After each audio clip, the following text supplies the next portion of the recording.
to finish off that Zed. Yeah. Oh my God! The punish! Cross up and fallen! Can we survive? Oh, the trickery! And No the finish! way! You got more than 3 boys out here. Is Ding going to... Oh! With the pop-off! What is this combo? Ow. I'm awake right now, I'll tell you what.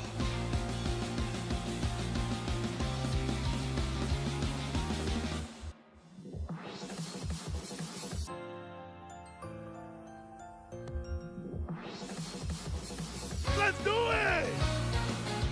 Crowd going crazy. Each episode is always hype.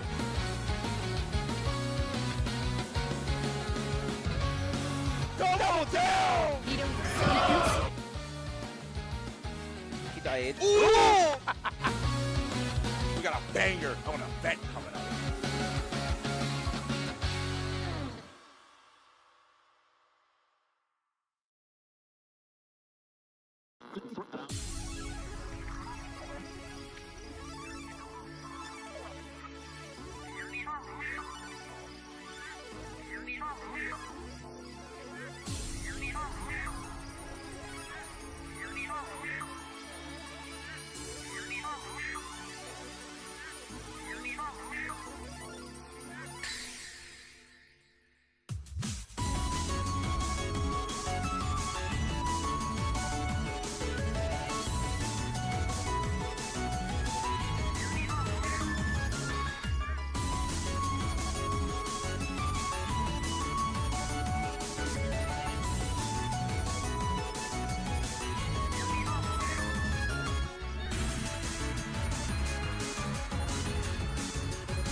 Hello and welcome to another edition of Risky Sweeps, Controllers and Coffee, the only show where we combine controllers and coffee, and they let Risky have some airtime to talk about both. Today we have an absolute classic for those of you in the know with this custom Hori Wrap 4Kai, a beaut from the PS4 era. With a Velix layout, the stick was modded with a Neo Geo MVS design reminiscent of the old big red cabinet, a Korean-style bat lever, and flat Seimitsu buttons that give it a satisfying thok to the human ears. It even has the cable storage door, a rarity among this model. But don't be too amazed, it's broken. We won't tell anyone though. It is unfortunate because we are always looking out for places to store an emergency amount of Okizeme coffee when we need a pick-me-up, like with their heavy attack.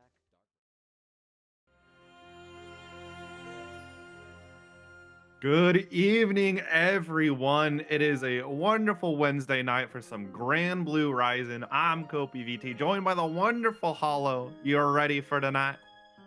Yep, I sure am. We got a nice little concentrated bracket out here with a lot of great Granblue on the horizon. You know, these events in between, like during tournament season, they get spicy. Yeah, especially there's so many things coming up so soon. So you have to get your practice. A lot of first to threes being run all across the community too, getting ready for all these different formats. People travel internationally, people running first to three all the way. But before we get ourselves started, got a few things to let y'all know to intro you, get us in smoothly. The first of which, if you're familiar with the running of Kanme Online Klash, you know these are the bounties, different fun objectives that have been created by community members. A lot of us here, commentators as well, complete literally any of these and you get the associated reward. Some of them are a lot more difficult than the others, but I mean, hey, the harder the squeeze, the nicer the juice. for sure. They're really cool to be able to get some free merch in. But speaking of merch, also want to talk about Zenni eyeglasses. Kanme is proud to be an official partner of Zenni Optical. These are really cool lenses. Make sure to hit up that QR code and use code Kanme for 10% off. I'm telling you, I see these so often at events that like they are very trustworthy within the entry scene. You know, you can get your prescriptions as well. But some of y'all, like me, want to get some extra merch as well from the Kanme shop. Got multiple different avenues and franchises for your enjoyment. There's Tekken right there, but there's also Granblue, there's Uma Musume, there's Guilty Gear. Make sure you either scan that QR code or you can go to the Kanme esports site, use that code Kanme10, save yourself a little bit of dollars so that way you can take it to go and maybe either get yourself something new or go to it offline, see the Kanme crew in person. Yeah, speaking of offlines, we got Okazeme Coffee coming up next. Improve your wake-up options. Use discount code Kanme for 15% off at checkout. This is another one where they've been going to a lot of stuff, and they were specifically at Frosty Faustings, and they were selling cups, and it was really, really good coffee. So make sure to use that discount code. Yeah. And of course, something that's been happening, you missed it if you weren't here last week's the Kanme GBVS World Tour Support Initiative. You get a lot of benefits for doing these really nice things on these brackets. I mean, you can win $200 in free registration for upcoming episode or SQXL. We had Chain Shift last week, June 24th, so that's in 2 weeks. You can fight and get some extra, not only extra practice, but get some amazing benefits in. So keep supporting Kanme Online Klash. Remember, these are all first to 3 for this. So we're gonna get some good long games in. Yeah, and one of those events is Boston Blue Beat's very own beach episode on the Granblue World Tour. Amazing event. I only hear the best of this one. You know, a regional event in Waltham, Massachusetts, outside of Boston. It is a 2-day event as well, running with from July 18th and 19th with a park day, karaoke stage, and other activities running on the 17th. It is also part of the Arc World Tour and features titles like Blaze Blue, Under Night, and Plus R. All of them premieres where I would say like a lot of good players coming out for them. I know from my Blaze Blue cruise, it's definitely one of the tournaments that you want to be at this year. And just not to influence anybody, but I did get an Idol Showdown banner last year for competing and actually got top 8. So do with that what you will. But not only is there beach episode on the horizon, you got Chain Shift 2 happening in just a week, actually. Week and a couple change. Not only is it also on the Arc World Tour, the Granblue World Tour, Tekken World Tour, and also SNK World Championships. Of course, including all those wonderful games. Get to be in La Mirada, California. It's a beautiful place. You're going to have some very fun games. The Uni community, Granblue community out there is going to be amazing. Not to say the least of literally any other community that's going to be pulling up the Chain Shift, as well as some 2x KO gaming if that's more your speed. Make sure you get checking it out. Might even be able to see some Kanme folks out there. Yeah, always really cool to see more West Coast events. But we want to introduce, coming back to today's tournament, that we always have a matcherino. So make sure to go and claim those codes. Only one code claimed. Come on, guys. Only one. Come on. Go and claim those codes. They contribute to the prize pool for all of our amazing players. You know, you saw we just both got our codes for the day. It's free. It helps anybody who's entering that tournament or does really well. So if you enjoy the gameplay, make sure to go over there, claim a code, and maybe drop a few dollars if you are so inclined. Yep. And yeah, that ends us yapping at you, telling you about fun little things. It's time for the main event, Granblue Rising. We're gonna get Makamuneru and Mythi coming on up. I'm excited. Both these look like a rank grinder showing their Grandmaster badges. Yeah, I wish my character's Grandmaster was achievable for a working man. Yeah, I don't even try.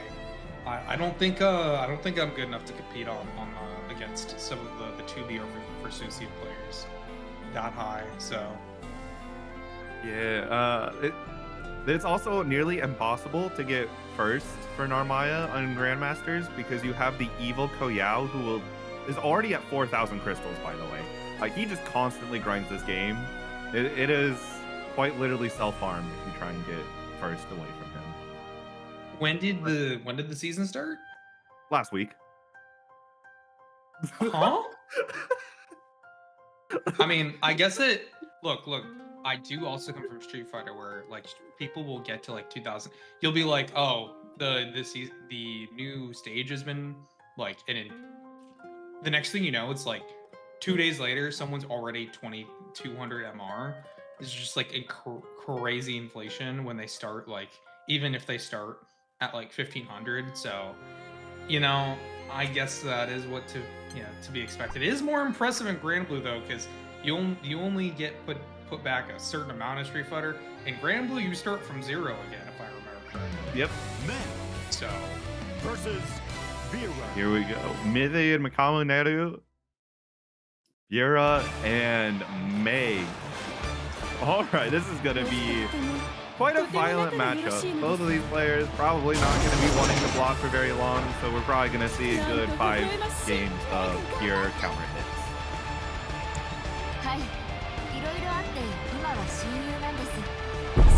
We'll see.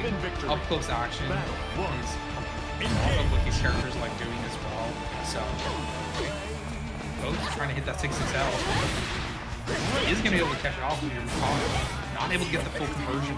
So Mythi still standing, trying to react to something. I don't Mari counter as well. Gotta make sure you're not only calling out Mari, but you're continuing your turn into Scarlet Oath. They're just getting counter hit, and this is a lot of life gone. But 2U is gonna be amazing. Man, I think Makamo tried to mix it a little bit there. Unsafe reset into Mari again. I think that's definitely a habit that we might see get punished later. Oh, Granblue Veins here, not gonna work out. 2 points having to be used there. No brave points left. Mythi just needs 1 solid conversion, and you get to kill the Makamuneru off of a single counter hit, but it's not gonna come just yet. You get 1 last lease on life, and Scarlet Oath gets counter hit, but the conversion wasn't there.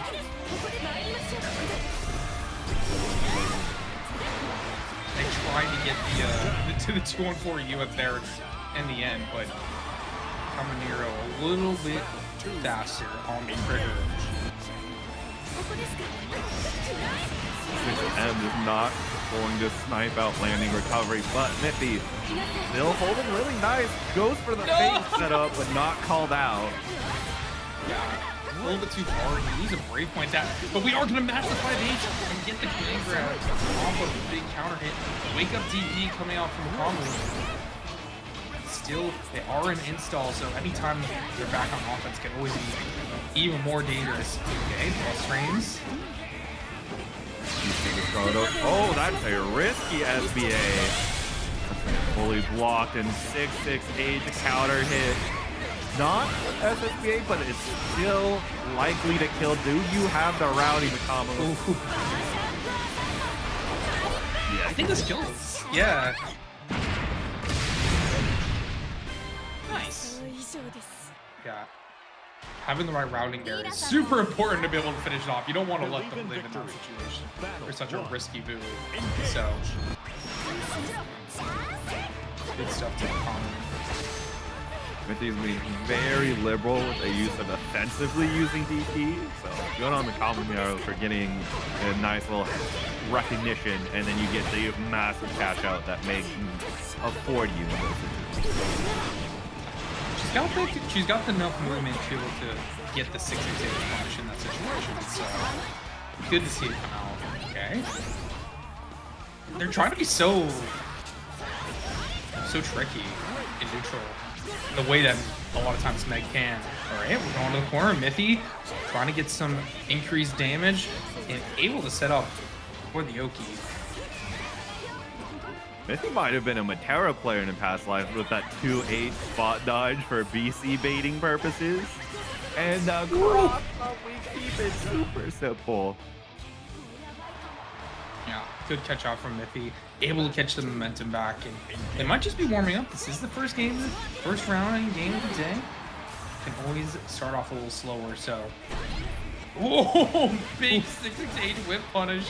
Able to get the counter hit as well. Get some pretty decent damage in, but they're trying not to overextend on that offense. Very patient. I mean, Mithy got absolutely blown up for it earlier. Oh, by the Char reset. That's so unfortunate. Oh! I mean, this is what they were looking for earlier. Not able to find the full cinematic kill, but look at that health bar. Just great. Almost able to get the side switch and able to finish them off, trying to backdash. So 1-1. Believe in victory. Good stuff for Mithy. Starting to adapt, seeing a whole lot less DP, which is amazing. That is a prime example. You limit test your opponent and then you immediately cut it off when it doesn't work. Yeah. The way I put it is just kind of like matching the pacing that Makamo is trying to play at, but they are going to get caught out. Doing something, doing 6-6-7. Pushed into the corner. I like the setup, but I also like the patience from Mithy, and able to find the 5H counter again. Going back into install and getting the strike throw on wake up. Incredible routing. Vera has incredibly privileged routing when she's in install state. And there it is. Nice close H counter hit. One of the best anti-airs to do it. Versatile button. Oh, good whiff punish. Just the slight walk back at round start from Makamo, and able to get full corner carry off of it. It still has all these cooldowns to get the damage in the corner. Good walk Falling for the overhead.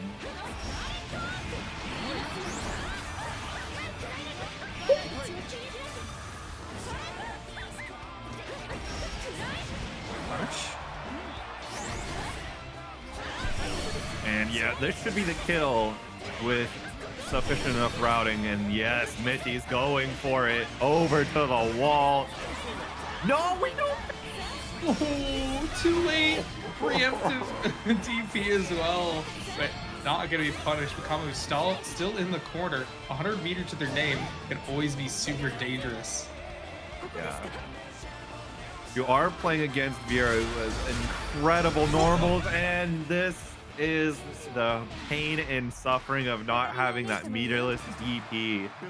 Such an incredibly tense clash interaction. Honestly, I think Makamo should have just sent SSBA on the first one. Yeah, I don't disagree. Having a meter, especially to do it, optimal punish in the corner. Might build super as well off of all of these cooldowns. Oh, still gonna have to. Okay, that combo is kind of that setup's kind of nice. Yeah, Makamo messed it up the first time, and that was actually fully punishable with the huge gap with QU not hitting, and then the Mari follow-up just being a little bit delayed. That is the strength of it. Is that not only does that make QU safe, but makes it plus. In the right situations, it's super strong for sure. Ooh. Too close. 6XM. Punishable. He is going to force Mithy close to the corner, so they're going to Brave counter out. Good tech. And now Kanme. Oh, the whip punish, I was going to say. Able to play at this nice neutral range with They're trying to still get these approaches, side switch, and optimal routing from Mithy. Put them in good position in the corner.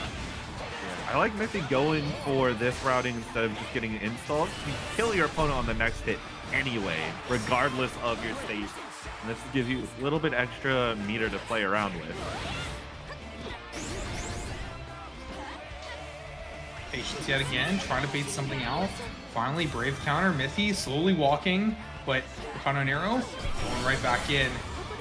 Trying to get the hit confirm. Oh, you're dead.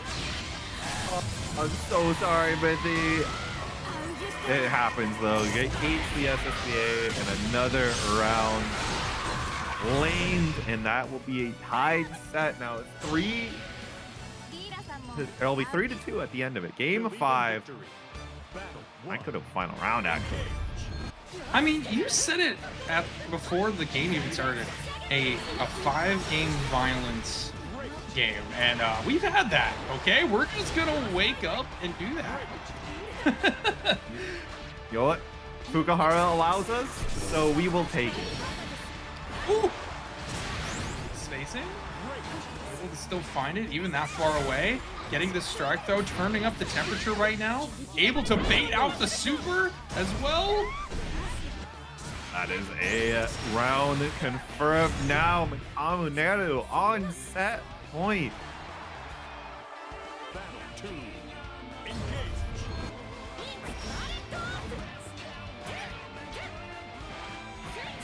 Okay, Mithy taking him right back already. I've been combo in the corner. That's 2 meters quite yet. Then a brave counter, and they just do it. Try to turn this round around already, but beating out the DP. 100 meters remain, and like I said earlier, clouding, able to combo into the corner. Is there enough to go and kill? Yes, absolutely there is. This is Vera we're talking about. So much damage. Yeah. By the way, that was no brave penalty, no install. Yeah. Oh, Ooh. got the far end, but wasn't able to convert. Got the close H, and nice read. Gets the back throw, the throw bait as well. That's J22X's biggest strength. And in our final round, Kamonero taking the lead is going to use super. So no meter. And Mithy has to figure out what they're going to do in the situation in the corner. Plus, okay. Oh, they try to press again after it. Some momentum back from Mithy. Trying to find the combo mid-screen. And yet again, we played this game. Yeah. Once again, please, Mithy, don't make me a liar. Finish the combo route. You've got it. There you go. Mithy, 3-2. Taking it over Makamunero in such a close set.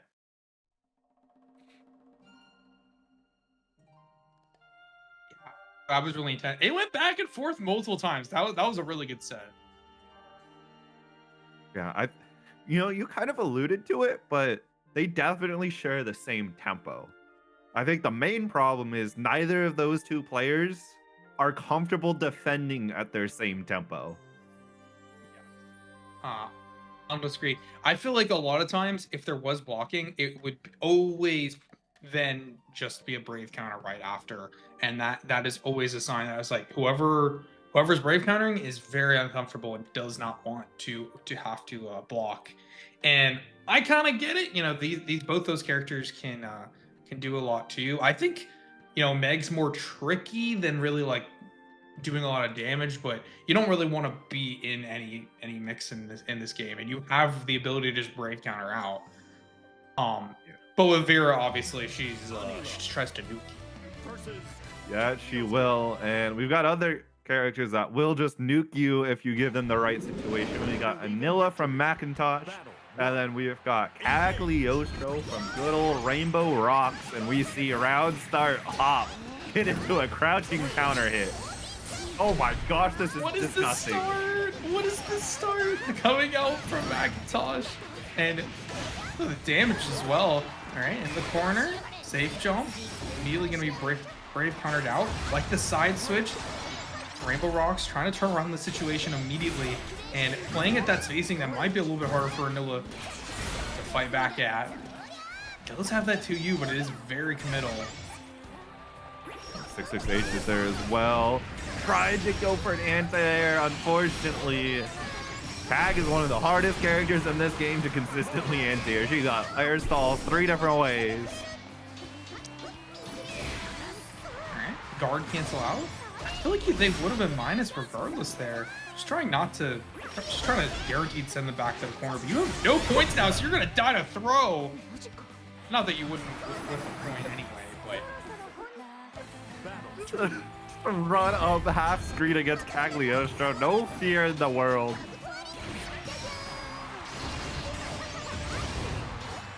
And not gonna get the full combo off of the second trap. DP to get them out of the corner. Hop is gonna side switch.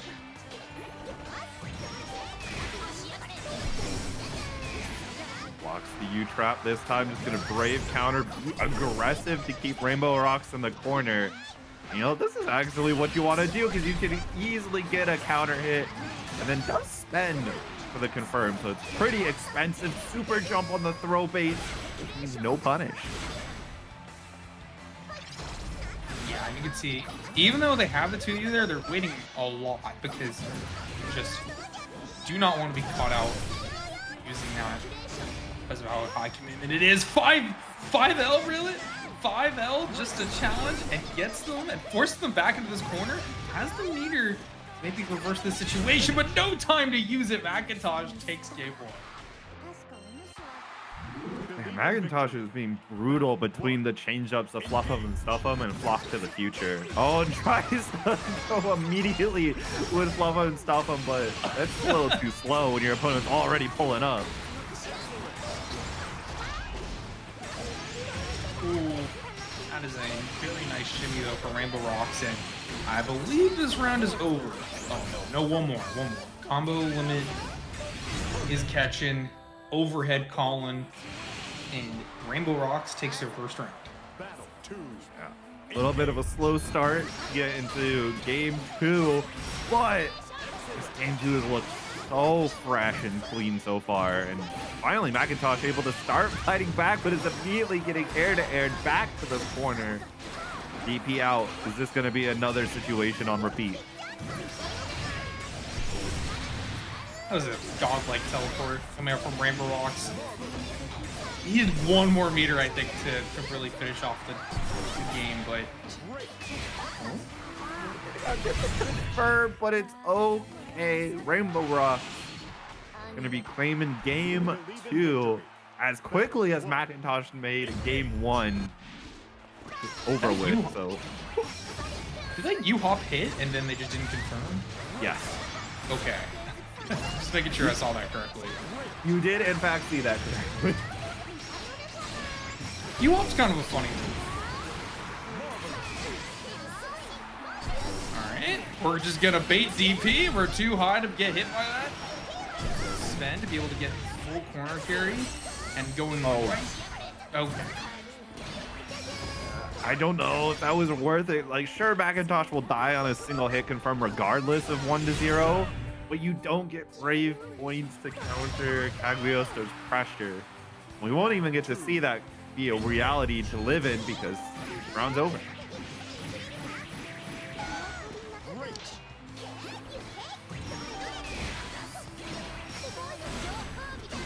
Setting up their own little zone. Force Macintosh to come in. Spear! Spacing traps. Able to force them to spend that 50 as well. So wasted meter on the side of Macintosh and in the corner.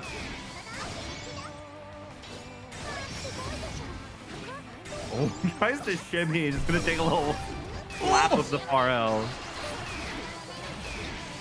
Wow, this is insane resource usage from both players. But it is going to be Macintosh finding the conversion to the corner and able to hop as a... Is that an overhead? I can't remember. No. Is that an overhead? It's a mid. It was just throw baiting there, I see. Yep. silly move. Yeah, it's a devious throw bait because it's a frame 7 airborne, so it's the exact same frame people try to set up their throws on anyway. Oh no, speaking of throws, he gets the bait, and you are not dead, you are just about. Yeah, putting in that one zone, only a throw, and you will die. Too far for the BC, activating on the trap, not the 5H, so gonna be Rainbow Rocks locking in that second game, and right now it looks like it's gonna be super hard for Macintosh to stop them.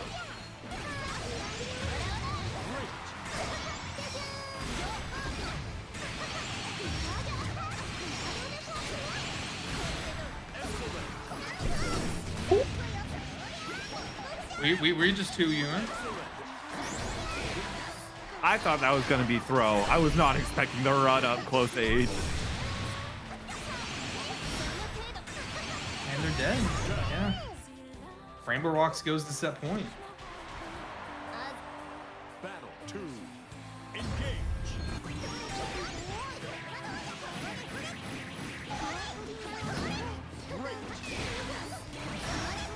Oh, nice Okay. DP. Going low. Still more than enough health bar though for Rainbow Rocks to come back in this round. Just needs that right situation, and there it was, forcing off the BC as well. No anti-air, but no combo from Macintosh. It's gonna force Macintosh to spend more points, but the whip punish will take the round. He needs 1 for game 5. I mean, could always be doable with this one, but Rainbow Rocks is thinking the same thing, trying to win this set, this round.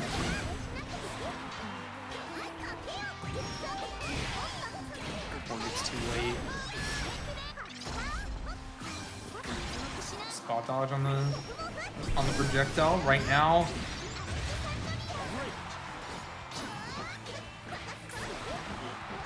Low again.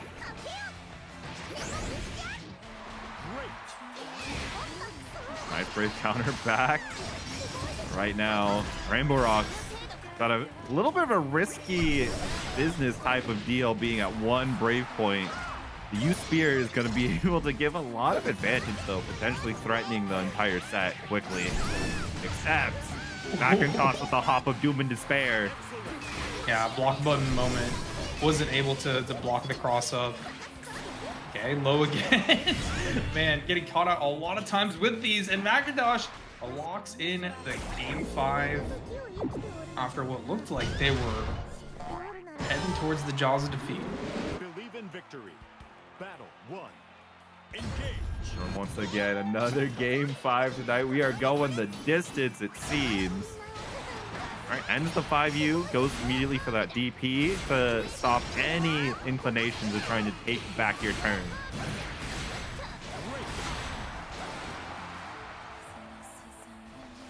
Hasn't taken too much damage from these spacing traps, but... Oh, finally the spot dodge! No conversion!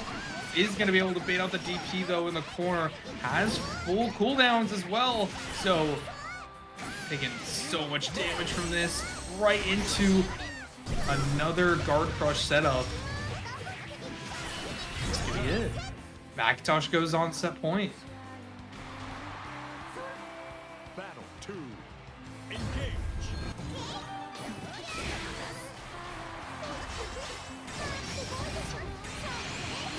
Oh, the run up, devious, and this first potential round on the board for Rainbow Rocks in the last game is going well. Yeah, Macintosh saw them walking up and tried to hit something and got caught by the trap. Good side switch. Routing is important here in order to make sure that you're still in advantage even after this combo. And looking super good right now for Rainbow Rocks. Able to get the perfect, and now we're in game 5, last round, yet again. Amazing trade.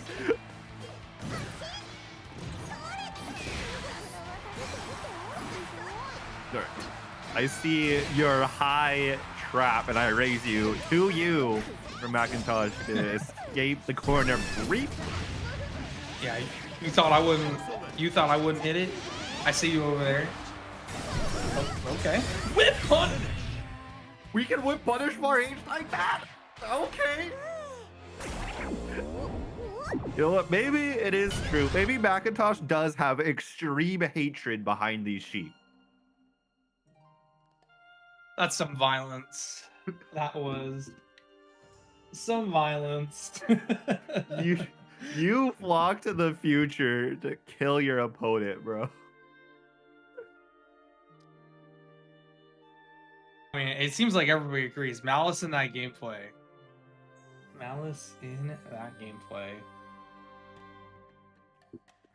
But... Well, good stuff too. Macintosh will have to fight nothing.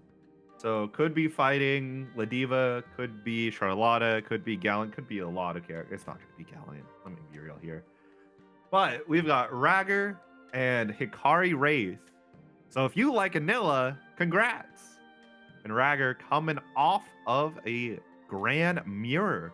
Defeated new challenger 3-1. Wait, there's another Anilla? Yep. We are sheepful today. Wow. This might just become the Anilla VOD. Where's Greg when Yeah. Somebody not sneak Greg into this bracket. Yep. Yo, Dragalia, you know what character you need to play. I was Giving about you a to heads say up. that. I was about to say that.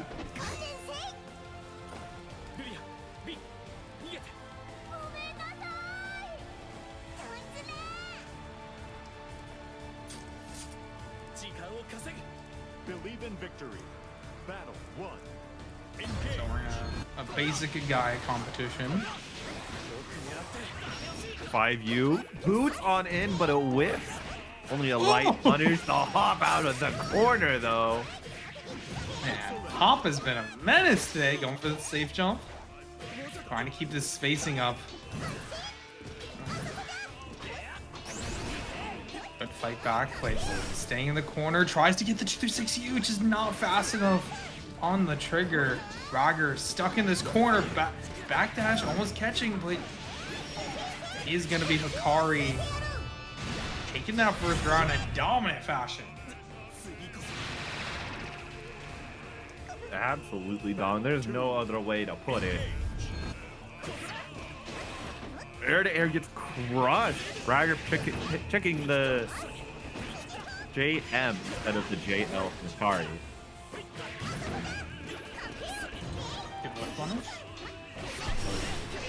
I haven't seen anti-air on the Hop today. About to see Crystal come into the chat yelling about 2U into U-boot.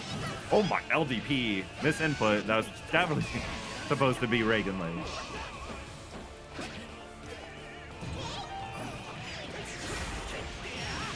Getting right around it and should be able to keep closing it out. More meter to go, so Ragger evening us up. Battle 3. Engage. The clash with the first hit of a Reagan Lane is a tragic thing to bear witness to. Hikari is only gonna feel even more pain from here on out.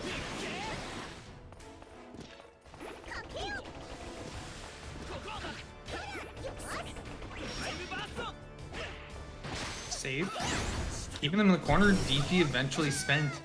But Hikari finally able to walk under, get that pressure going in the corner, jump! Yo, Ragger is definitely fully brave in this situation. 2U! Getting a lot of his good offense going. Game number 1 on the board. Believe in victory. Battle 1. Someone's asking in chat, Anilla can do it? Look, if enough statistically enter, one of them will be able to do it, you know? Everyone play Anilla next week. She will win. Say, I mean, statistically, it'll say that she can do it. But she literally has a win though, so. Hikari's not doing that bad. Already has a good chunk of life taken away from Ragger, plus a brave point already. Needs to keep these small victories going. Death by 1,000 cuts is still death. For sure. Especially if you can keep up this good neutral situation. But as soon as I say that, Ragger able to get a nice conversion to the corner. Got this pressure going. But JL just immediately keeping them in the corner, and Hikari going down again. Ragger who continues to build that momentum up right now. Safe jump.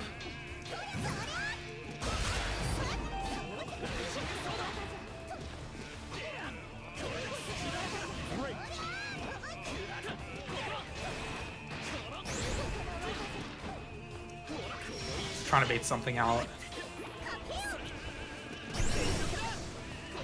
Nice spot dodge on the ult Reagan Lave, but gets sniped a little after the boop. Why are you trying to leave the corner, Hikari Rage?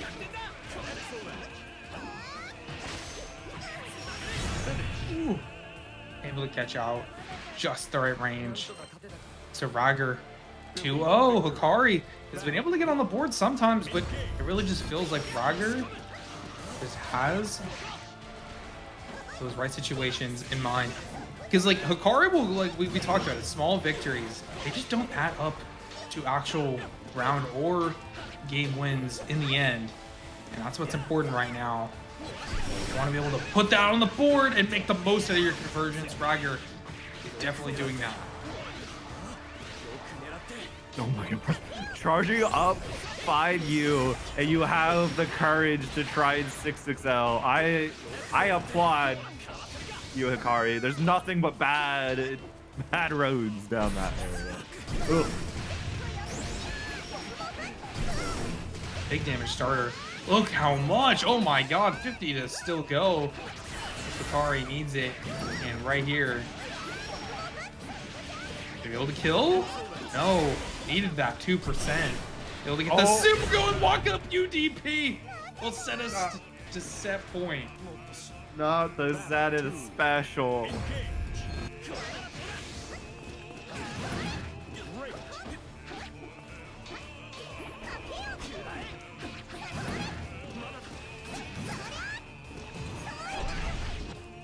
Finally, the anti-air. And if you're Grant getting a 2H counter hit, that is just so nice. But Kari is still doing fine in this situation. Isn't out of it yet. I feel the pain of that 2H. I got hit by that last month at the local. I don't know why Grant's 2H is like that, but it just is. It's so easy for him to get normal combo off of it too. I hit back hit 2H and I have to suffer with being minus. Not Grant though. I forgot I played 2B. 2B anti-air is really good. Alright, stuck in the corner. 50-meter use, but we're gonna be able to confirm off of it. Ragger takes a 3-0. Is this gonna be our life? Are we gonna either see game 5 final round or it's just gonna be a 3-0? Could be. Honestly, those first two I think were anomalies. They were insane matches. So now those two were really great starts to our day, and I hope they are a good sign for the rest of the matches. It looks like our next match should be Gabagool and Grisk going up against each other. Gabagool already on the station on the Ladiva. Yeah, not sure who Grisk is gonna play.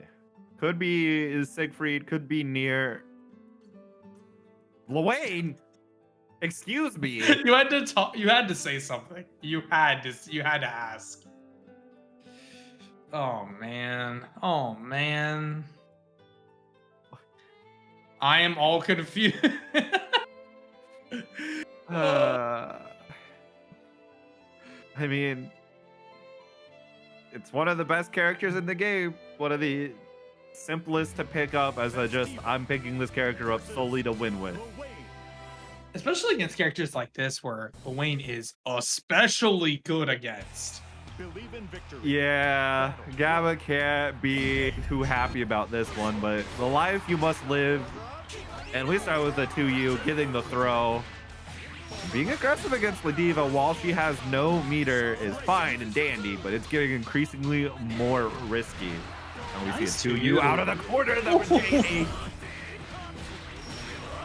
And the thing is like, you do have 100 meter, but if you don't like spending, your reversal is weak to throw. So a character like Ladiva can always catch you for doing that. Okay, big damage. Trying to save the next meter for the kill. DP on Wake Up. Brisk trying to get out of that situation. Set up for a good situation. But stuck at this mid-range battle. Good confirm from Gabagool. Get that round. Yeah, Chris came out of the gate amazing in that first round, but Gabagool living up to the name Gabba Goat for no small feat. Oh no, tried the far H, but just got missiled instead. Yeah, the good thing is like about Ladiva as well is like you do have stuff like this. I mean, I wasn't even gonna talk about it, but I mean, able to go for that in that situation. What was that? Oh my god. First air stall moment. We're gonna heal. I need some North American Lawayne to learn the Tunington taunt combo. Please. do they have to? It would be funny. Alright, that situation in the corner. Wake Up mash is gonna be the option. Good spot dodge. And it got Risk going into the pyramid. Immediately gets the overhead and Reese. Do you know the combo? Dab? Why are we pressing? 2H into both H? Huh? I am eternally confused. I'm kind of confused for both players. Brisk also just reset there. But you know what? Gaba had a round on deck. Had the situation in the corner, but now Brisk able to set up or try to set up something mid-screen, trying to back up to get some space, but he's getting caught, not walking low. This hurts. Oh, that almost killed! 1 damage needed here, and just the low again, gonna catch out Brisk and get Gabagool that game one. Believe in victory. Chris going to commit to Lawayne.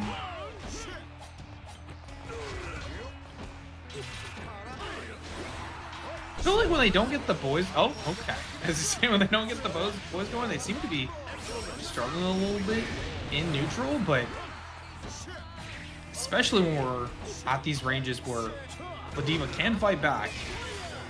Oh, good block. Trying to back up, counter hit, Gabagool holds them into a false sense of security and then immediately executes them, trying to get this in the corner, but immediate TP on Wake Up. Oh, the 2H Gabba with an incredible anti-air there. And yeah, it's going to take the last break point away from Brisk. Question is, will it end up mattering? Bumper situation, Brisk has to make the most of this and is able to get the conversion off of the boys.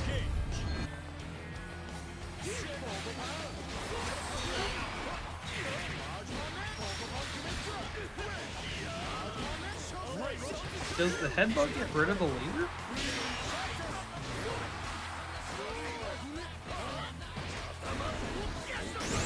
Nice little SPD gets Gabba some distance out of the corner and just get Brave countered back in. Kill the bros. No cat bot for Gris.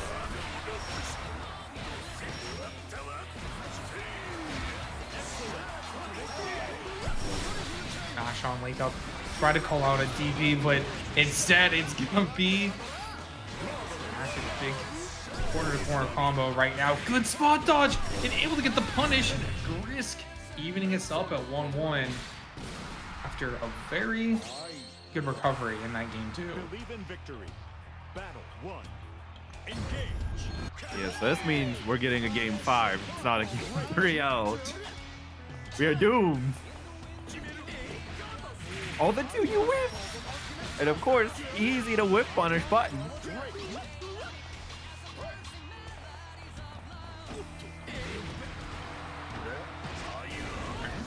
The straight strike, though, that 5L in the command grab, so threatening how fast it is.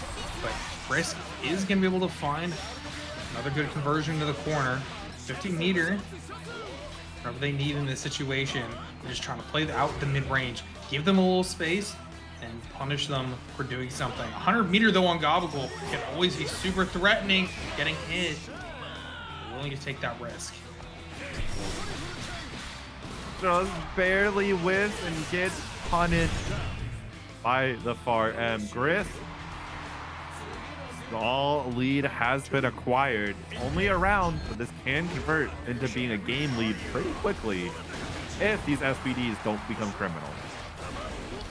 Yeah, the mind games on Wake Up here, I think, are going kind of going crazy for Gabagool. Able to get so much good strike throw going, but Wake Up into the 2M. Just able to get some of that pressure going. Risk going for their classic DP baited. Big hit. 100 meter available, going all the way to the corner. Should be enough to take the round. Yeah. You are dead there, even if that was corner, back to the corner for Gabagool. And that's just Ladiva moment.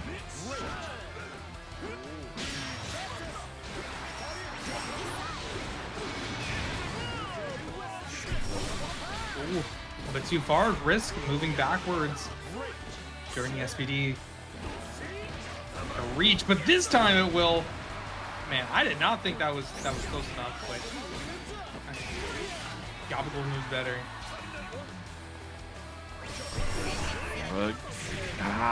Mistimed the U lariat will get sent to the corner. The Brave counter baited out. And this is a death. If no, we do not have the correct routing, giving Gabba another chance. You have to play Mario Party, and you are not given a chance. Sniped out of the air. Risking the lead for the first time in the set. Believe in victory. Yeah, I like that idea. Even if they had landed in time, you're still in pyramid stance. So like, that is a very hard situation for Gabagool. Like the corner carry setting up. For these box strings, not able to whiff punish the 2U. And Gabagool trying to stay in this match right now.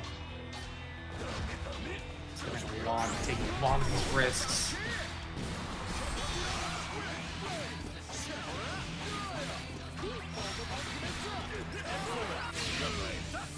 Oh, no! Out of range, and that's going to be Gris able to set it to set point. Might be taking our first 3-1 of the night. We might see an avoidance of the curse. Look, Macintosh was in the same situation, and they came back to be able to take it in game 5. So I could always see this going back into Gabagool's favor. Oh, at the beginning of the round though, not looking too pretty. Gabagool taking so much damage trying to get out of this corner, and also forced to use another Brave point. And Brisk is really okay with spending theirs right back. And 100 meter. Not quite yet. Oh, Gris is just going for chip out with the Lariat and the SSBA, the beloved bait. There's still a lot more work Gabba needs to do. The 5U? No way! Oh my god. Yo, the Gabba go? I mean, Brisk was not ready for that in any way, shape, or form. But they're not letting it deter them right now. They're trying to still take some of this early round momentum. They're ready for some of these bigger moves as well for the counter. Anti-air gets them this corner carry. Now Gabagool trying to fight out of this corner, even with Risk trying to just sending them right back with a Brave Point. And yep, right into super, take a point off, give Gabagool less resources to work with. HPA combo, although we saw Gabagool making a massive comeback with just SSBA, and it's not gonna happen this time. No, we didn't get the kill! No. But there it is, the 2L with Punish the Lariat. The comeback will not be achieved for Gabagool. Grisk 3-1 moves on to top 8. Potentially has to fight another Ladiva in a row. Enjoy. Yep. Up against Nothing, who might pull on one of those other characters, maybe the Soris. He's also another super strong character for Nothing. But we will head to our final winners quarters match, our final match before top 8. We got Mithy and Basu out here. Grisk, it looks like, is stuck. Grisk eventually leaves, but took them a second. Mithy was able to send Dragalia down to losers very early. So now Basu gets to fight the less whimsical opponent. And we'll be pulling up with the Ilsa for this Vera matchup. Okay, look. I understand Dragalia. A lot of whimsy. Plays whatever character they want. But I think we saw a lot of whimsy earlier from Mithy. I'm just going to say it. 2 game 5s in a row. That's pretty much just like, I'm having fun. I'm playing Vera. And I'm trying to lock in to make this top 8, I think. Yeah, up against Basu. Real quick before we get into our match, I did want to shout out the matcherino. It looks like we still have 41 codes left. Come on, guys. 41. I see 67 people here who are currently watching. Make sure to go claim your code. Not a lot in that prize pool quite yet. We can get that to, I think, at least like $10 to $12 just based off of codes. And it's free, so make sure to go claim your code if you can in chat. Claim them codes, y'all. Good on you, boss. I saw that Kagfar H profile picture. I see what you're about. Kagfar H as your profile picture is kind of yo, that's kind of gas. I'll say it. It's certainly a choice of all time. I'll say that. That button is really good. All right. Yeah. It pays the bills. Yes, it versus Ilsa. right. Ilsa popping up. Basu, one of the most dedicated to this character that we have over here in North America, and is able to get the 2M, and now this is going to be a little oppressive. Vera without 50 meter will not be able to do much against Ilsa from range. There it is, Basu getting checked on the run up.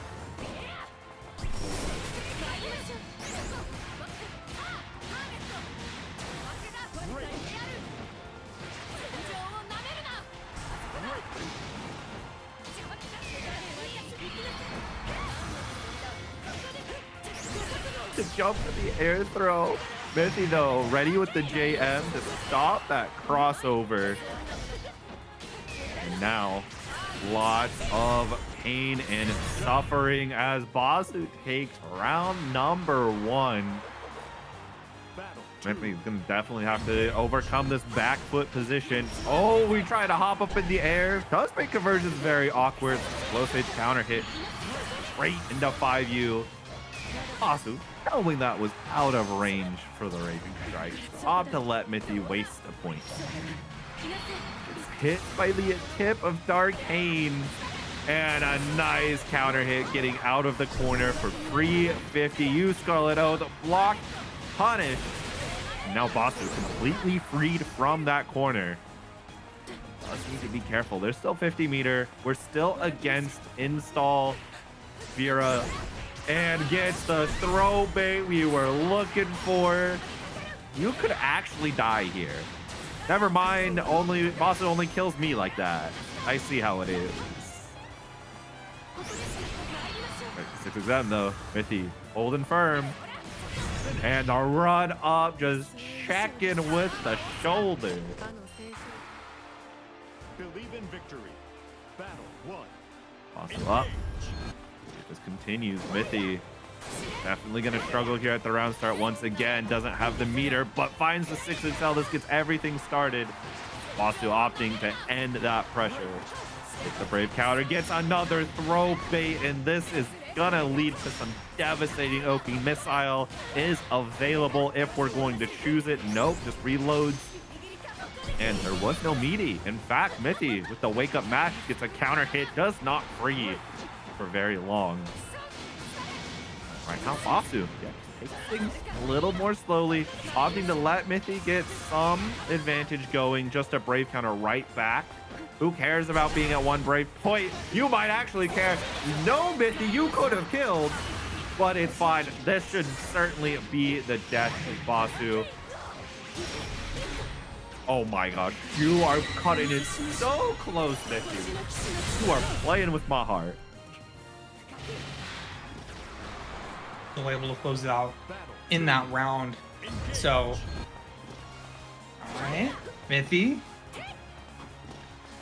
able to put one on the board. Off a quick one from Basu. I like the range that Basu's trying to play here, trying to stay in that 2M punish range, and you can see they're gonna be showing that off. Nice. Correct spot dodge timing too, so Basu can't get the AM'd if you do, damned if you don't. ICBM. Ooh.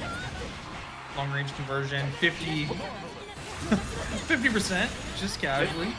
It's been a long time since I've seen the triple close L combos. Usually that's a Ryazo thing.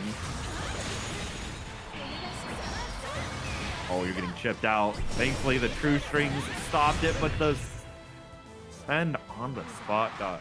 No working out. Yeah, a little bit of delay on the reversal coming out from Mithy just allows them to take that round, whether it was blocked or not. Just gonna get the straight chip out. All right, staying safe, not going for the risky backdash during chain revolver, but oh, what? That works? Okay.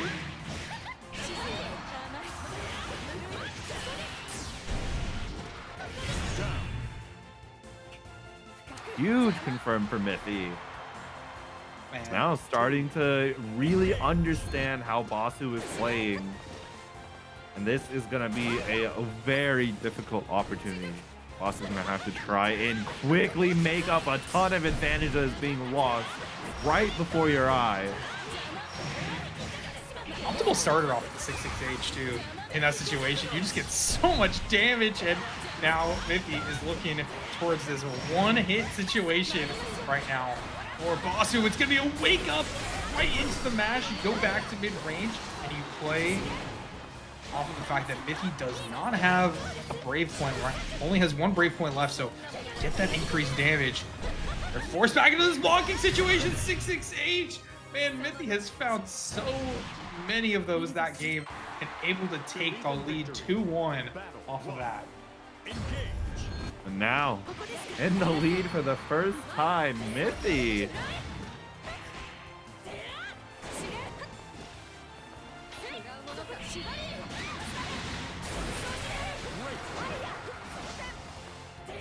Gets the reload going. Oh, the anti-air. And yeah, we're going to be seeing a nice conversion to the corner. Nothing more. Basu wants to see then that nice counter hit 2H.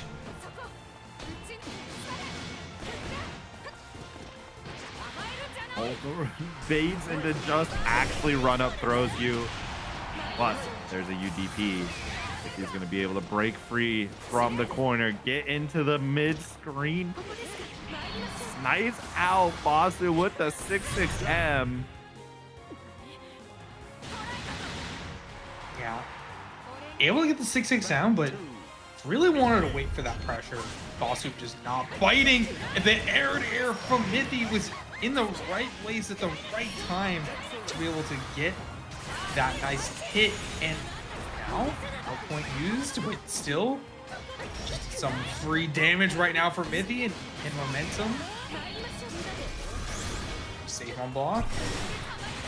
You still gonna be sent from Basu after that. It's an uphill battle to try and claim this round back. Mithy has all the meter in the world to make any single bad confirm kill Basu on command. The epidemic of pressing pressing DP on minus rates continues. The shimmy, and yeah, you're dead 100 meters close to the corner. You're just taking all the damage. Yep. Plenty left in the tank for that routing as well. So, Mithy on set points, but gets 2H. And say hello to the corner. It is your new friend. Yeah, a little overzealous at round start, I think. And Basu able to get a little bit of delay pressure with the bomb. 2M hit this time. Actually able to convert. Not going for a full conversion. Wanted to wait and use the meter when it was actually able to kill. And here it is, Basu setting up for that game 5. Back to game 5 situations. We got a little bit of a freedom from it with a 3-1 in Gabagool and Gris, but no longer. Back to game 5. Here we go. Yeah, and now Basu, they're back to this zoning, and all this damage that they do just based off of these projectiles can always come back to bite Mithy at the end, because you're not going to be able to have that health to maybe risk a little bit later. DP gonna set up another back to neutral situation, but Mithy's on the offense, and they're trying to keep Basu in the corner. No anti-air, no. Still able to get the install going. Yeah, that was incredibly unfortunate for Basu, and that's the round, actually. All of these situations compounding on each other. Mithy back at set point. Basu firmly on the back foot. How do you respond? I think there's something that we said earlier about the Mithy and the Kamu Neru set.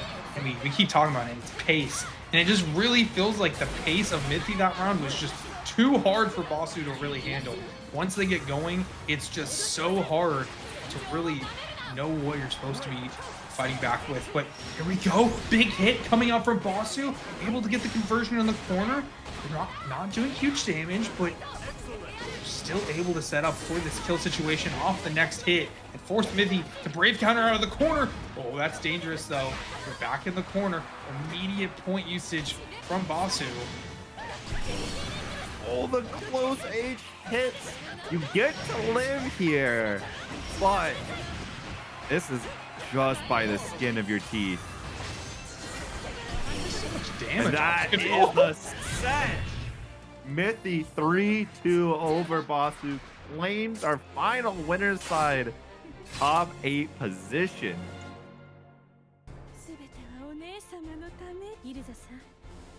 I mean, that's a Vera player if I've ever seen one. That's all I'm gonna say. That is some really good whiff punishes. The pace is really the pace is really fast, and so fast that like a lot of people have to they have a hard time backing up to get more time to figure out what they need to be doing. And I mean, that was amazing coming out from them. But Basu, still a chance in loser side. I could see them coming back and making that loser side top 8. They will be fighting Icebound though, so we'll see how that works out. Yeah, we're gonna head to a short little break though. Let let us get a little bit of a breather after all these sets. Let y'all get up, stretch your legs, claim some of these rest of these matcherino codes while we're gonna be on the break. And then before you know it, we'll be back and ready to give you our final top 8 competitors of the night.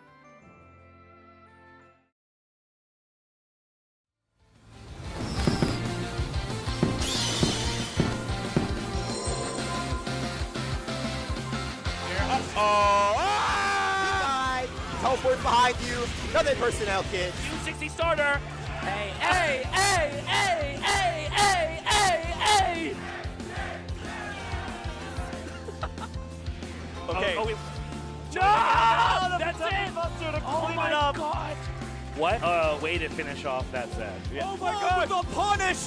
This is huge! Can we survive? Oh, the trickery! And No the finish! way! You got more than 3 boys out here. Is Ding going to... Oh! With the pop-off! What is this combo? Ow, I'm awake right now, I'll tell you what.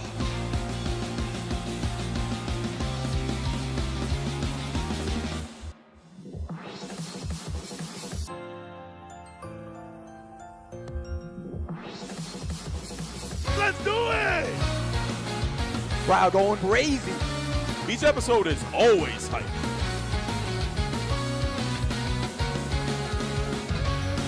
Double down! He died. Ooh! We got a banger on an event coming up.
Hello and welcome to another edition of Risky Sweeps, Controllers and Coffee, the only show where we combine controllers and coffee, and they let Risky have some airtime to talk about both. Today we have an absolute classic for those of you in the know with this custom Hori Wrap 4Kai, a beaut from the PS4 era. With a VLX layout, the stick was modded with a Neo Geo MVS design reminiscent of the old big red cabinet, a Korean-style bat lever, and flat Seimitsu buttons that give it a satisfying thunk to the human ears. It even has the cable storage door, a rarity among this model. But don't be too amazed, it's broken. We won't tell anyone though. It is unfortunate because we are always looking out for places to store an emergency amount of Okizeme coffee when we need a pick-me-up, like with their Heavy Attack Dark Roast. Sourced from Guatemalan coffee beans, it has a lovely dark chocolate sweetness to it alongside a hint of nut and citrus undertones. And with Kanme Studios being a partner of Okizeme Coffee Company, you can save 15% off your entire order with the code KANME. With this wake-up option at your side, you'll feel like you can get out of any possible scenario, no matter how dire. That's all for this episode of Controllers and Coffee. Tune in next time for more controllers and hopefully more coffee.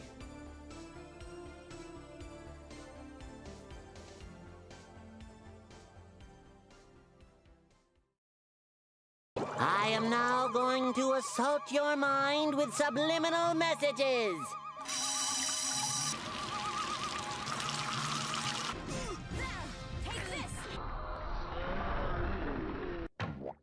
Sorry you had to see that. The whip coming in hot!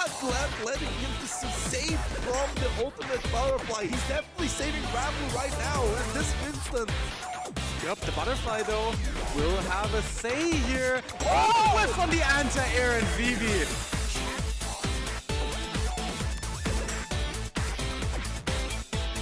Absolutely untouchable right now. He's unstoppable, gets the anti-air. What? Oh, he's still alive, he's still alive. Very hard match. The combat runs into the far heavy, and Monarch is your outplay 2026 champion.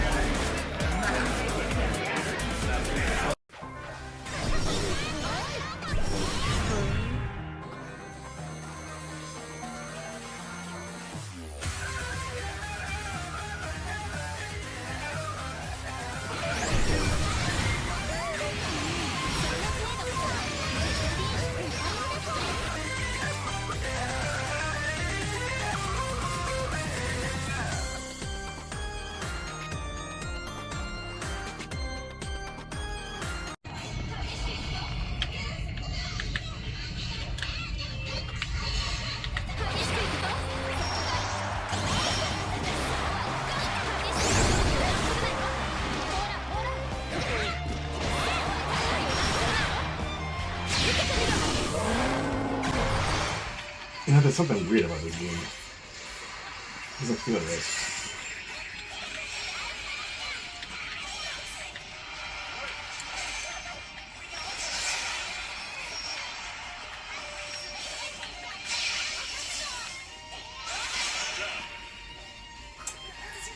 Wait.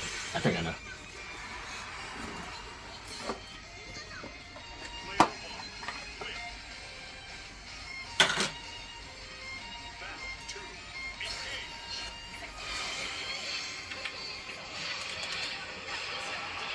That's much better.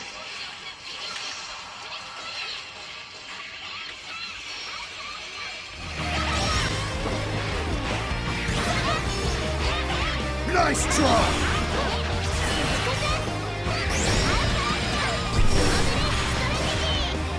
Nice try! Solo!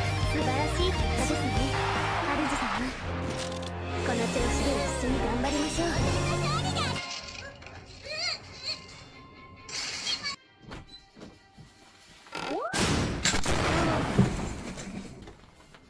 With these cool glasses I was able to kill that rat in your computer.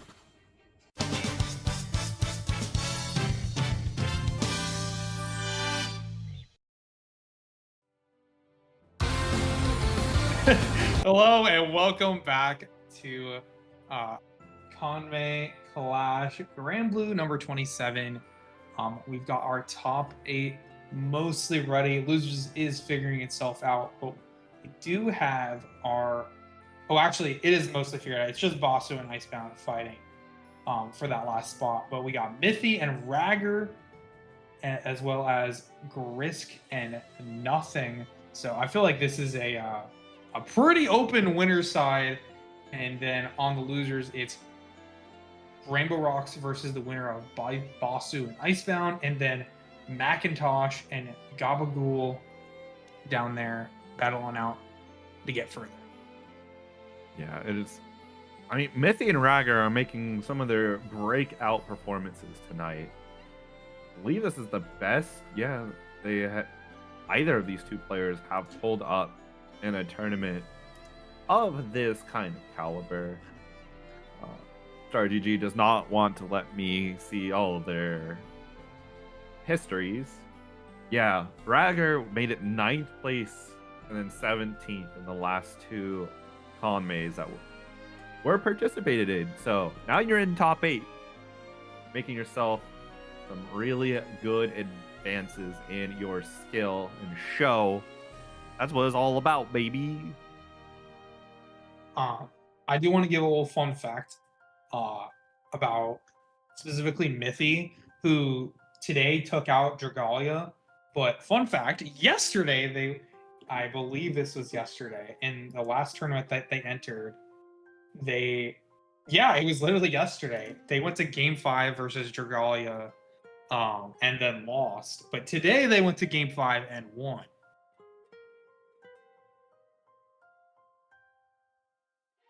So good stuff to them. But we do need to talk about a few things before we get into our top 8.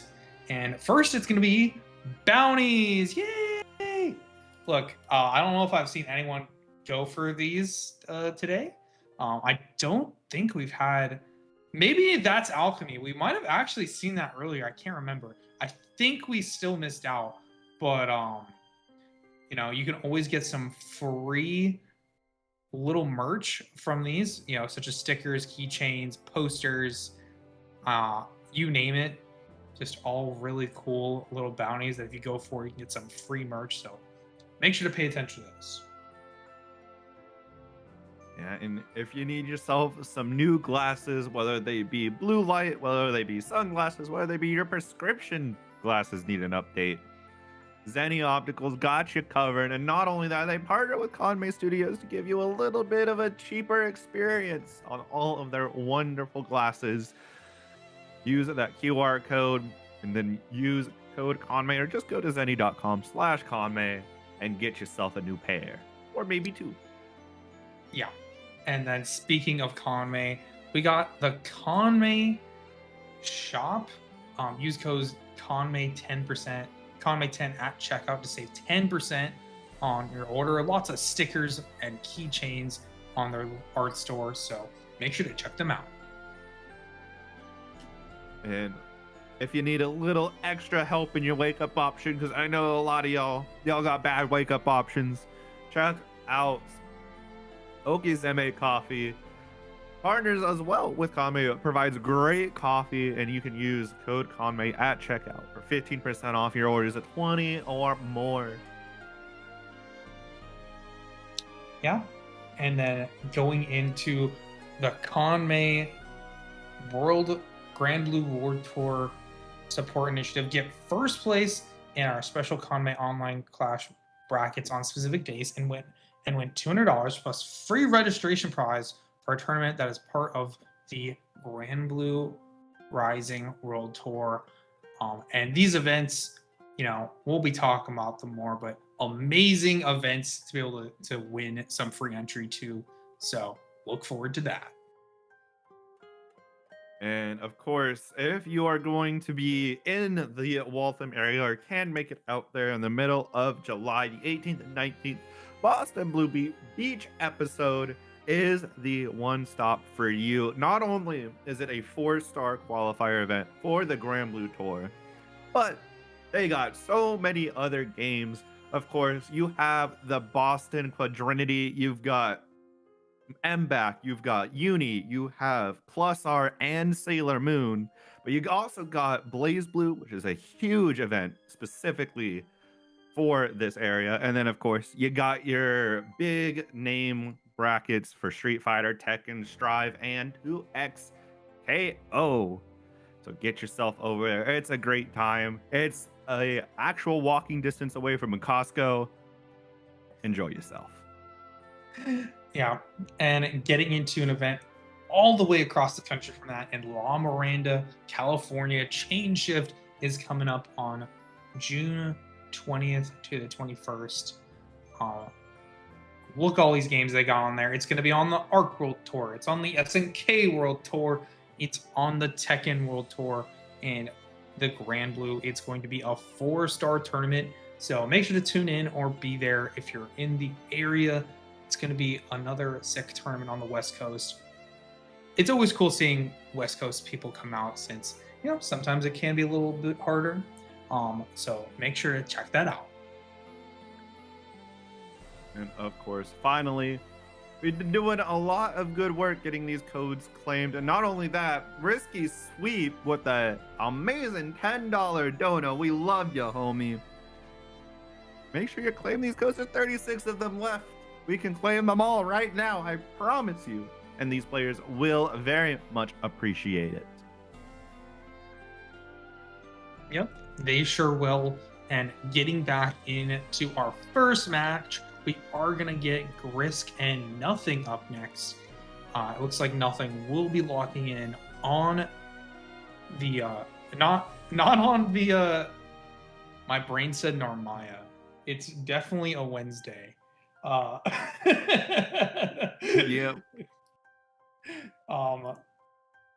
Definitely going to be walking in on the Willness. Up against Lil Wayne. I think it's the right choice. You don't want to try it out, see what's working. Nothing has a large repertoire outside of the diva.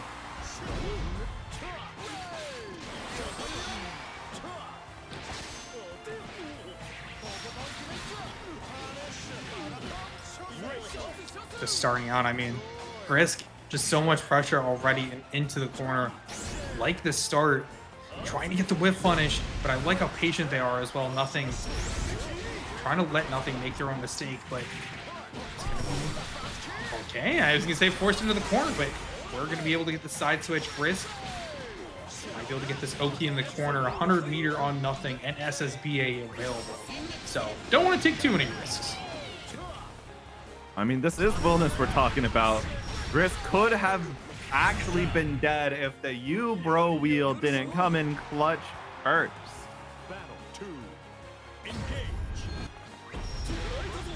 Oh, big knee going in already into the corner. 50-50, high-low, not going to be blocked. Grisk in trouble in this corner. Lots of damage possible in this situation, but it's just gonna be a mash. They waited for the DP, and Grisk is just going to hit the 5L. Doesn't even attempt to block the bro high. You don't need to. He's a mid. And it's gonna be rewarded. Nothing. Just needs literally any hit in the world, and Grisk dies a painful death. And Rose, welcome and thanks for the raid. You just caught us at the start of top 8 winner semis. A great time. Grisk is up 1-0 in the round count, not in the set count yet. I mean, I think Grisk might be thinking about other characters there, trying to whip punish with the 5H. Not gonna work out. Nothing. Able to take the round after forcing Grisk back to that corner. Ooh. Okay, walking backwards, 2L, just such a strong move. Throw. Gets the additional pressure as well. The frame trap, no point for you, but no spent, so Nothing will still have 3 of those Brave points available. They might have to start using them soon. Just so much pressure. Grisk is trying to bait out any sort of defensive option. It is going to get hit with the overhead side switch available. So much damage on Nothing's side. Hit confirms. Nah, we take the reset into 5U to nearly kill Grisk. I'm surprised Yiki didn't come out. Oh, speak of the devil. I mean, you have to say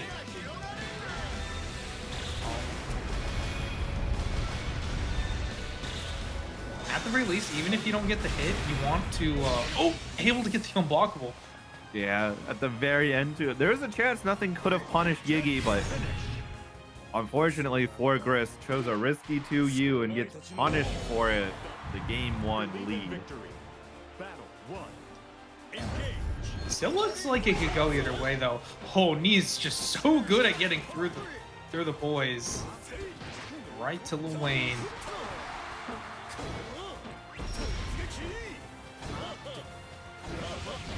Ooh, big check. 5H. Okay, back throw.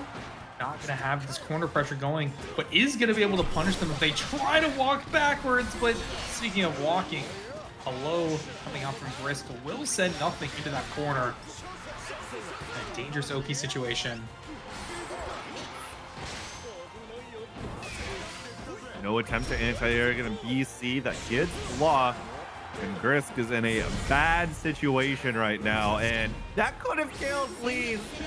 Will this players stop going for these Jake resets? Just kill your opponent.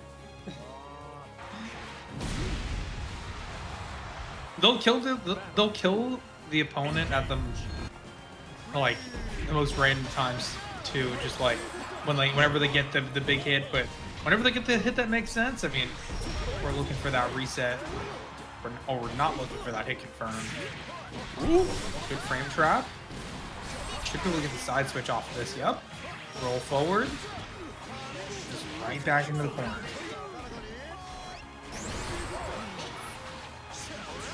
The counter hit. This is going to be some nice extra damage to reset into something devious for a kill if you want.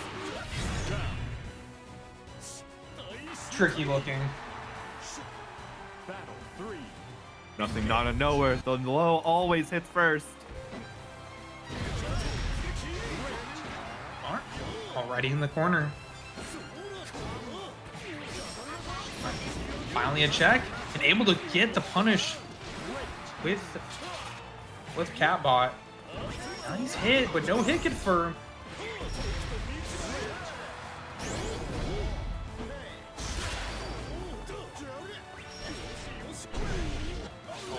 Wait. Should have been, but no combo off of it. Counter hit 2H in those situations, like the one time Lil has a problem getting a conversion from it without spending Radiant Strike.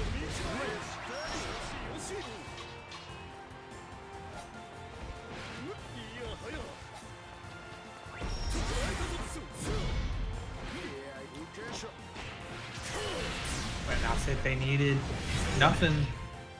Able to go up 2-0, even though Risk, it looked like they had some momentum in some of these rounds. It's just over time, not able to find big enough hits to put nothing in the dirt. Battle 1. Engage.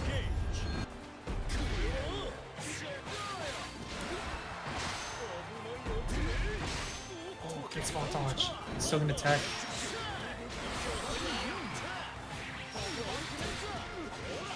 Risk will be able to have this corner positioning once again. The bros do get a punish on to nothing, but the combo just falls short of confirming into itself. Good anti-air.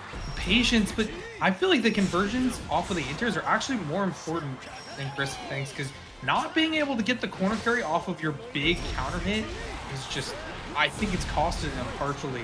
Okay, no hit confirm for nothing either there. Into what probably could have been massive damage due to the meter, but instead it's gonna be Risk getting that corner, staggers, waiting for nothing. Out of the corner, here's the hit confirm I was looking for. Yeah, usually it's 2U that's doing this nonsense, but this time nothing. Got a 2M instead, and it does not matter. You get into U-Hadron Smash, and your opponent is always in the corner. Oh my gosh, the back throw incident.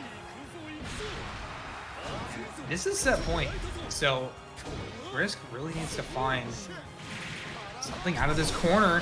He's gonna get this side switch off the frame trap. Right now, Risk setting up for the Oki in the corner. Yet again, nothing. Has seemed to struggle a little bit, but they're not BCing. Didn't even throw tech either, just 8-3 resets. And, you know, for all intents and purposes, that was the correct option for nothing is back in the lead. Ooh. And that's not a death. Yeah.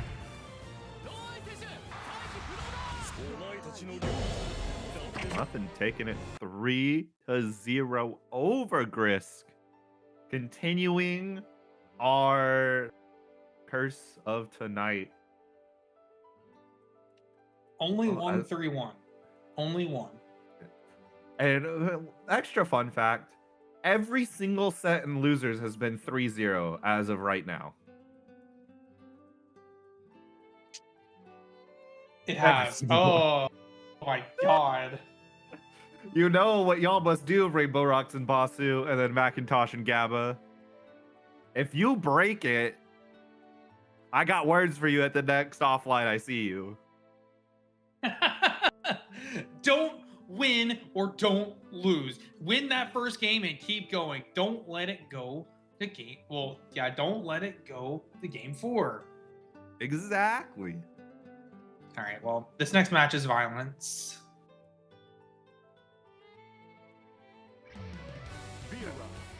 Good old Grand versus Vera.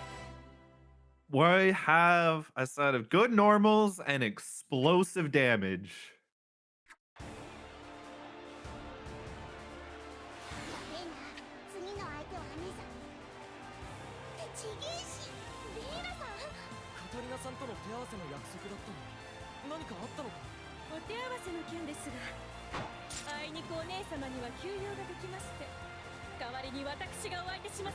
That is definitely a Vera intro.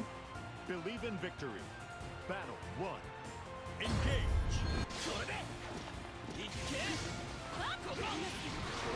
No, you're fine with 6 sound.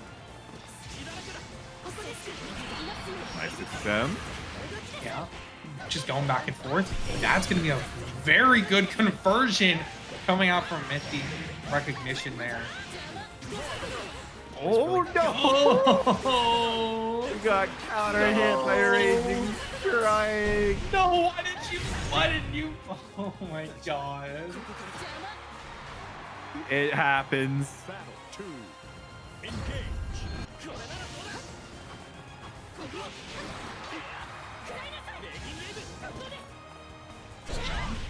Oh, 6-6-H. Big risk with big reward coming out from Mithy.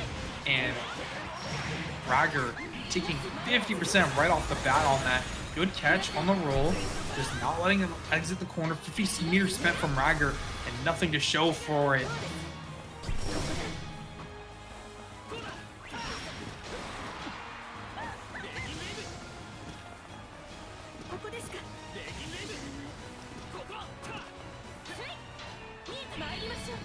I love the spacing war that's going on here.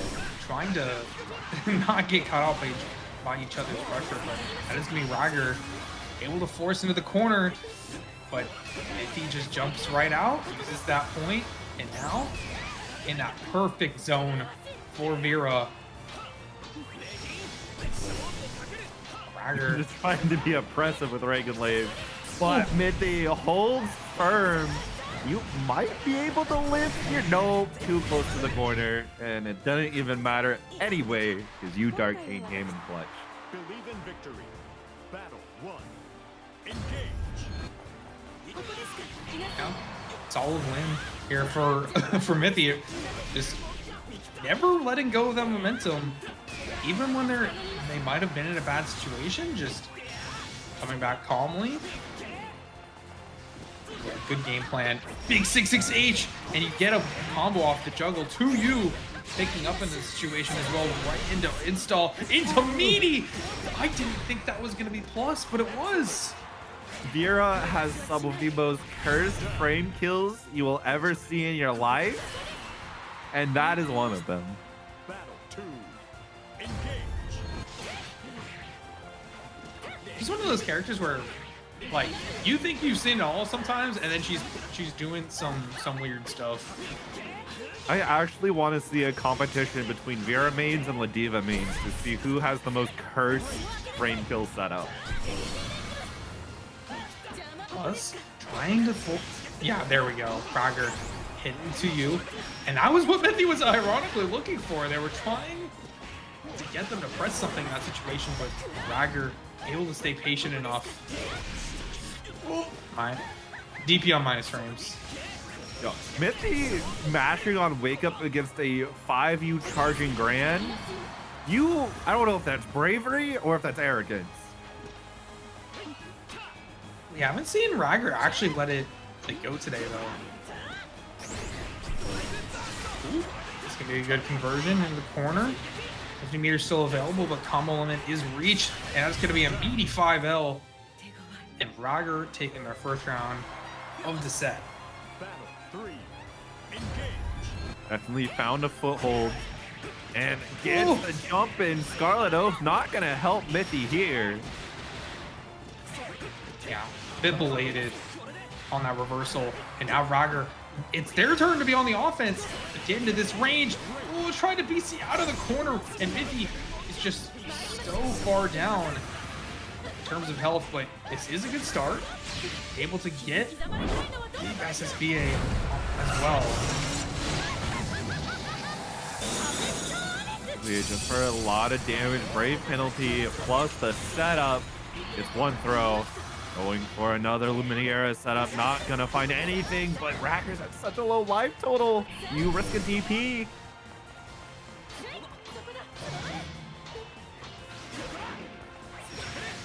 Oh, the 236H just not able to convert. Didn't react, and Mithy's gonna be able to get the whiff punish for the 2-0 lead. Ragger so close in that situation.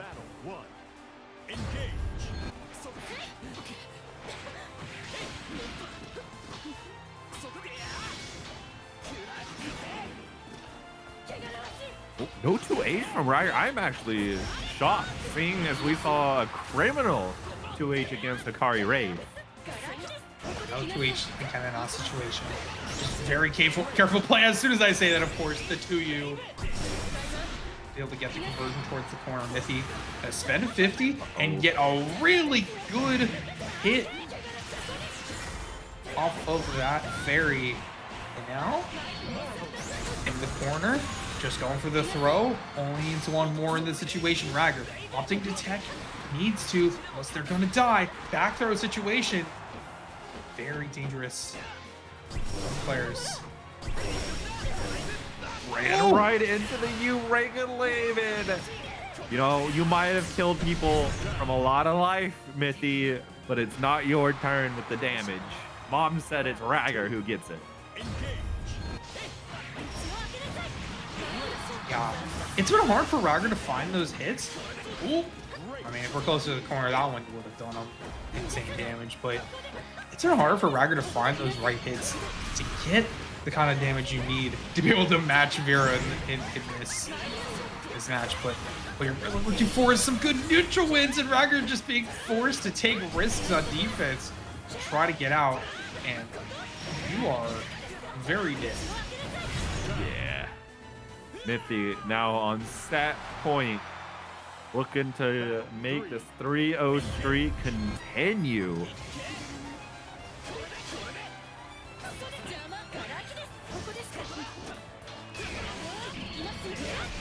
Ooh, alright, TP gets the combo off of it. The fairy, you know what? It covers it, makes it safe on block, but it also gets to that combo in the right situation.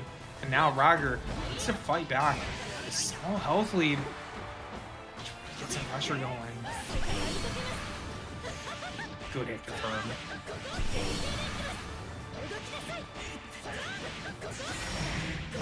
Coast to coast. No, messes up the close age link. You give Ragger another chance. And if you keep taking these small hits, you will get instantly deleted off of a stray counter hit. So you have to be careful with Mithy here. Oh, alright. Not plus, but he's gonna be able to get the back throw. Ragger trying to stay very safe in these situations. Wait for the DP. Give it a little bit more gaps with just the 5H. And Mithy is going to winners finals with a 3-0 of their own. Not the Dragalia mash, the close H as a defensive option. 3-0s continue as now Mithy will meet nothing in winners final, which means now we get a nice little trip down to the loser's side, where we got Macintosh, Gabagool, Rainbow Rocks, and Basu awaiting. Yeah. I believe we're going to get Rainbow Rocks and Basu in here first, which should be that Ilsa versus Cagliostro, which I think should be quite interesting, I think. Ooh, the Basu trick's coming out. Okay, Basu's wanting to press 5U against Rainbow Rocks. This is prime reason why Basu will ever pick this character. is just to hit you with 5U over and over and over again. I was gonna say, is there any particular reason for 5U? It's funny bonk sound. That's it. Bonk. That is quite literally the entire lore of why Basu will pick up Beatrix unless you specifically ask. That does sound like an OEG player. Wait. Yes, okay, I was like, yeah, I second guessed, I was like, yes. Yes, they are OEG. Okay, DP. Oh my, not the epidemic. Oh right, gosh. 66H, oh my god! Afraid to press anything DP available, but it's gonna be 5H, that's the answer right to sweep. And the pace here is very fast right now between these two. Low health situation to the corner, it's gonna be an overhead. Basu not reacting. And Rainbow Rocks taking that round up. Saw a crouch, so probably since it wasn't counter hit, tried to get an air throw. It's a little too late, needed to close M instead. Oh my god, I thought that was gonna be another run up 5U. I'm gonna be real. Yeah, press fireball at that range. Spear, really good. And disallowing any congestion of those traps or zoning. Oh, we're riding free, just sending it. That is a dash. You riding free. Oh yeah. Yo, Rainbow Rocks just pressing on wake up though. Oh no. That's not how it works. Rainbow Rocks. Actually, oh no, you you dropped the combo. It's been too long. Basu did not have the confirm, but you know what? We can just run up 5U. Who cares? Battle 3. Engage.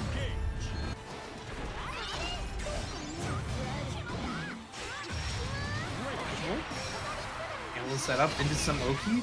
Basu trying to BC out of there. Yo, good spot dodge. One overhead. I'm not to do anything else. Good stuff. Stuffing. From down low. Coming out from Rainbow Rocks, but it is going to be the riding free yet again. And baited DP. I think you get enough. Yeah, you get enough here. So, the big damage. Lots of damage just to get 5U. No. Oh, there's the 5U. I was just a little early. Oh, no.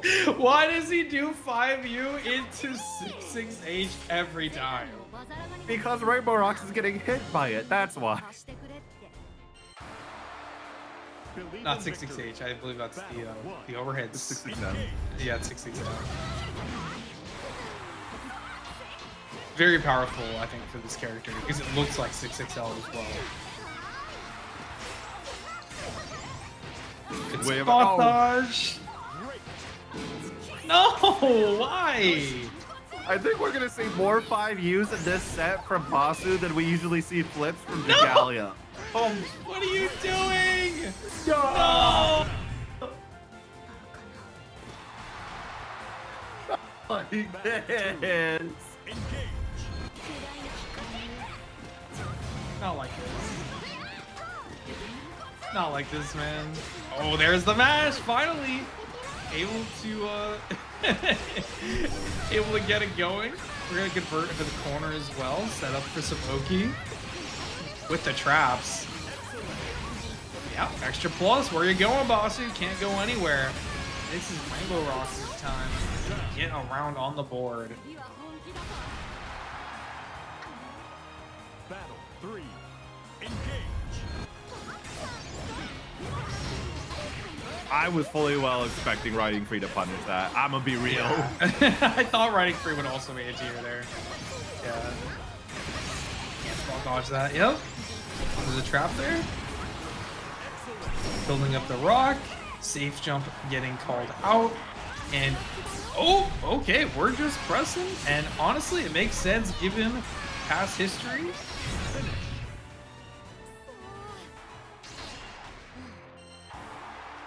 Believe in victory. Battle 1.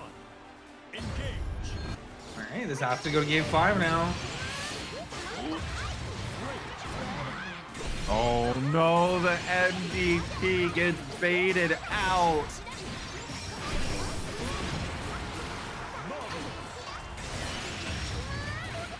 What you pressing?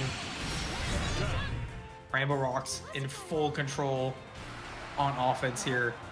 Battle 2. Engage. Ooh. I mean, Basu is really focused on, like, whenever the round starts, they're very focused on trying to get that offense going. Rainbow Rocks has just been doing such a great job of catching them off guard. Teleport! All right. No pressure on Wake Up there. There's an awkward situation. These players need some help. Please stop doing minus frames of DP. I beg of you.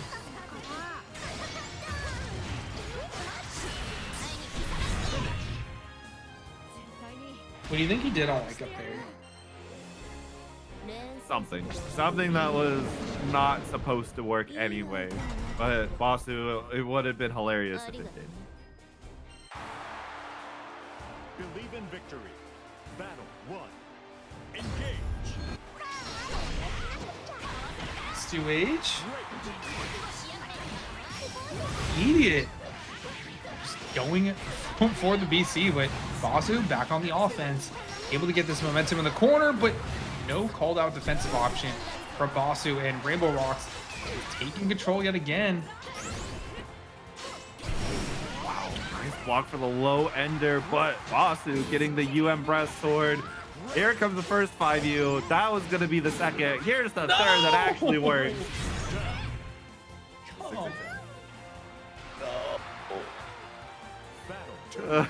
We know it's overhead. We know it's overhead. Come on. Trap. Overhead again. That was 5U. Rainbow Rocks is starting to get fed up. And we're going to get a big punish off of this.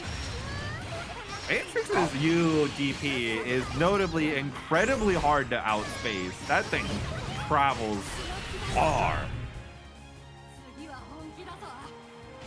Set point for Rainbow Rocks, though. Battle 3. Just gotta not get 5U'd.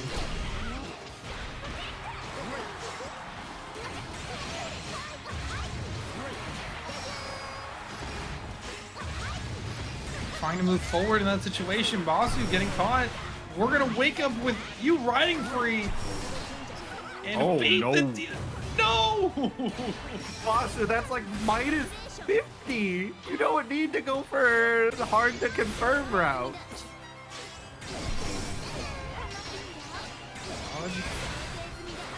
Basu getting called out. 6XL as well. Setting up 50-meter available for the kill in this situation. It should work out. No! What health did it? Okay. It was not DP, and that means Rainbow Rocks takes it 3-1 over Basu. Wait, minus 15? Wait, I need to... is very minus on block.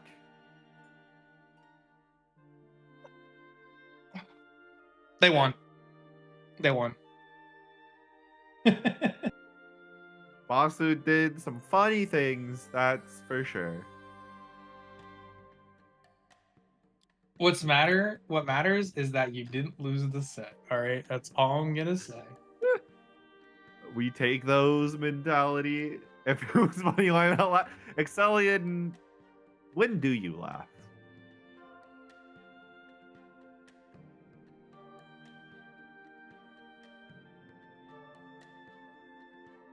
It's minus 14 on block, yeah. Festiva versus He got the clip of who got the money. I mean, Rainbow Rock's not in the money just yet. You have to get to top 3 to do so. Believe in victory. Battle 1. Yep. So do these two, Macintosh and Gabagool. Going at it. Oh, Twaddle, thanks for the raid, y'all. Raiders playing these matcherino codes as we get Macintosh and Gabagool. You want to get the Gabagoat some codes, you should do that now. Oh, just immediate jump on wake up. Macintosh trying to keep up this lead. Nice anti-air though, coming out from Gabagool and able to get the side switch combo. Unfortunate that I believe their move went the wrong way. Still able to get this nice counter hit combo off of Meaty. Take that round 1.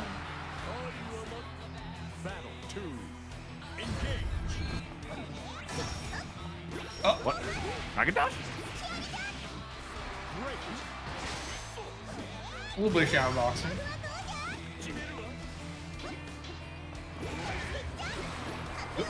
A little bit of a sheep there. Just telling Gabagool to stay back. The good thing, one of the good things I think about this matchup for Noah is that, I mean, if you force Gabagool to approach from the air, I feel like you got good options using that sheep on the ground to just cover a lot of room at the same time. Oh, yeah. You gotta be careful though. Yes, you do. Gabagool can and will anti-air command grab you. Oh! Well, alright, well. Anti-air command grab. What about you SSBA command grab? The dastardly 2M. What an insane result too, because Macintosh was up by so much, but having no points on deck, that is the desired robbery for Gabagool.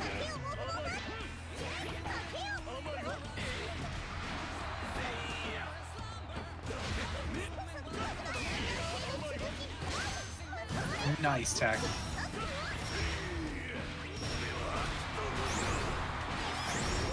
Big combo. Using all those cooldowns right now. Forcing another brave counter out of Macintosh, but every time Gabagool does this, they win one interaction. I mean, it does more damage. It'd just be so much more lethal, but of course, as I'm talking about that, Macintosh finds the cross-up. Man, the hop cross-up is just, it's so good today. Wait, you're dead. Yeah, you are dead. Gabagool looking very unstoppable right now.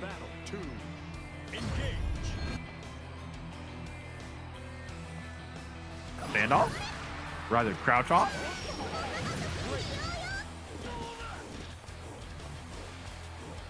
They're doing it again. I mean, Macintosh doesn't need to interact. You have the life lead. Oh my gosh, how many 6s H's? How many times are we going to go for Guard Rush today? Yes. Yes, I understand.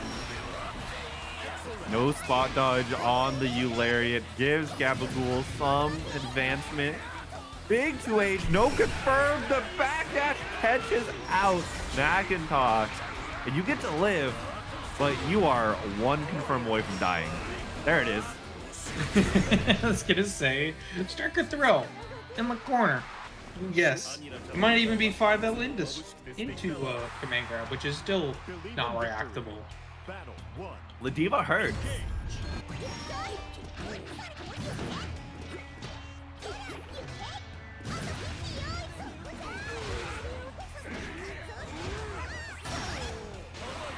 Nice DP though, Macintosh.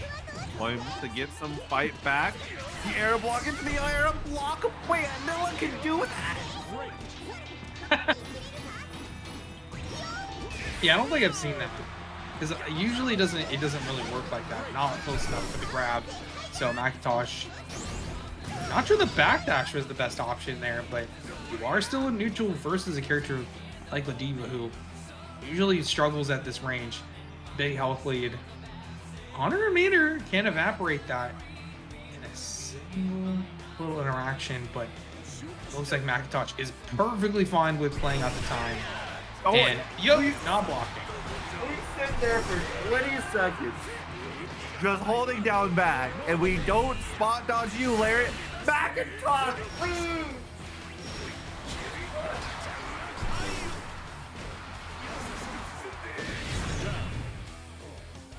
Come on.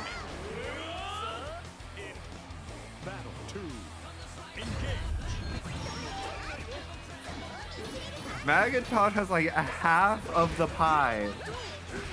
It is just missing this crucial other 50%, and it's the bomb part of the pie.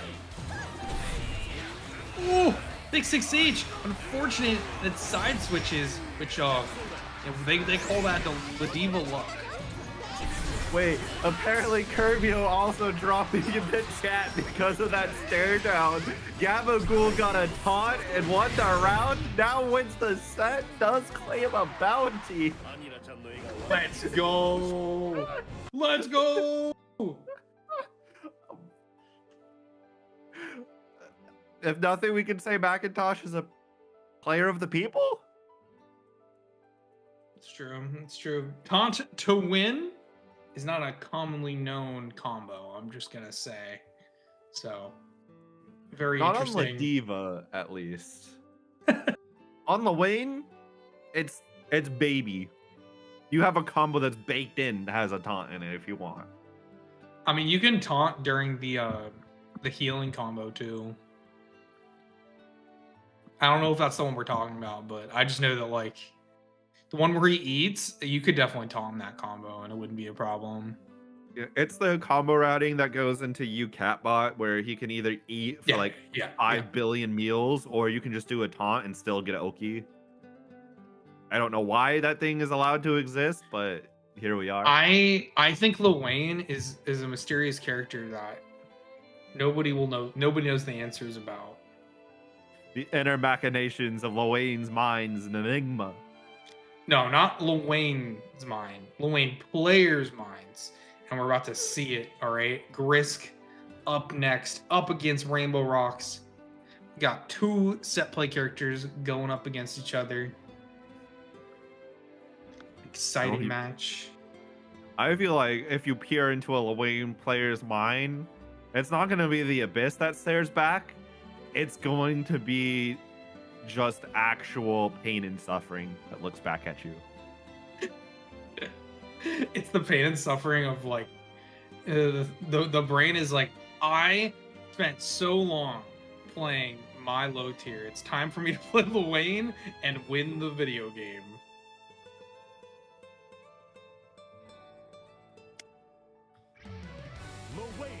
Right, here comes the set. I just want to know why has Grisk given up Siegfried for Lwane? Battle 1. Engage.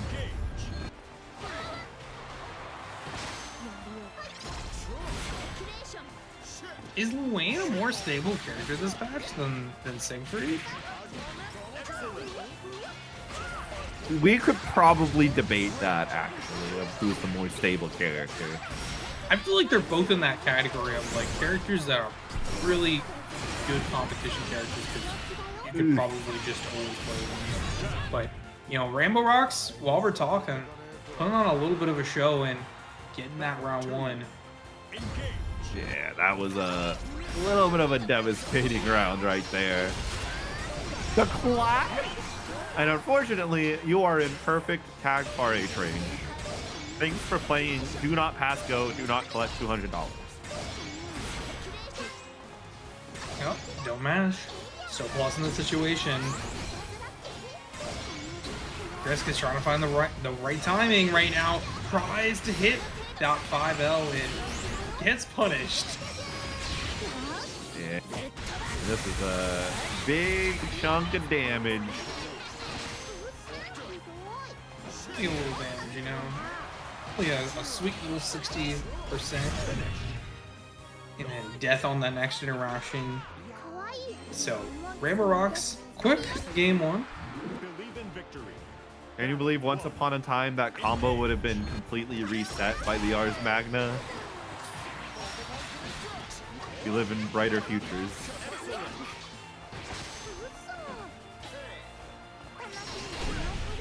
Oh, big 2H.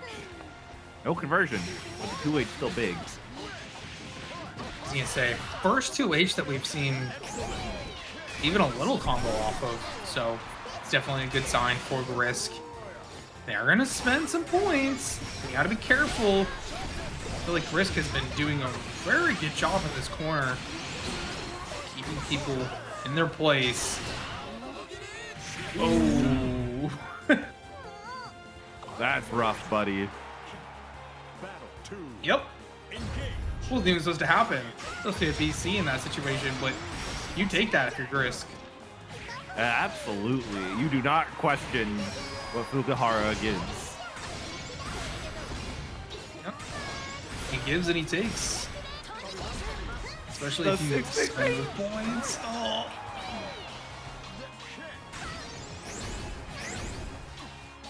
I mean, these are just checks and staggers. Not really going for the combo right here. Just waiting for these big defensive options, and they finally find it. Combo into HPA. You get your good old infinite combo limits on the damage. Almost killing. Okay. Okay. That's a lot of damage. A little bit of damage.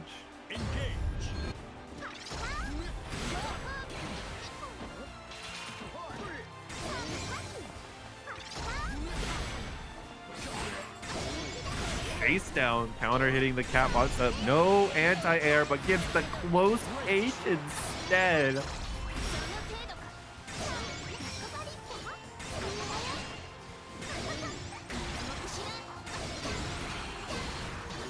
I mean, Grisk has been waiting forever to get out of this corner, but he's going to be able to work out. Trying to set up for something. Get the pressure going for Rainbow Rocks able to catch with the Yua Spear and bait out this DP, so goodbye so long with Rainbow Rocks taking that round. Battle 2. Engage.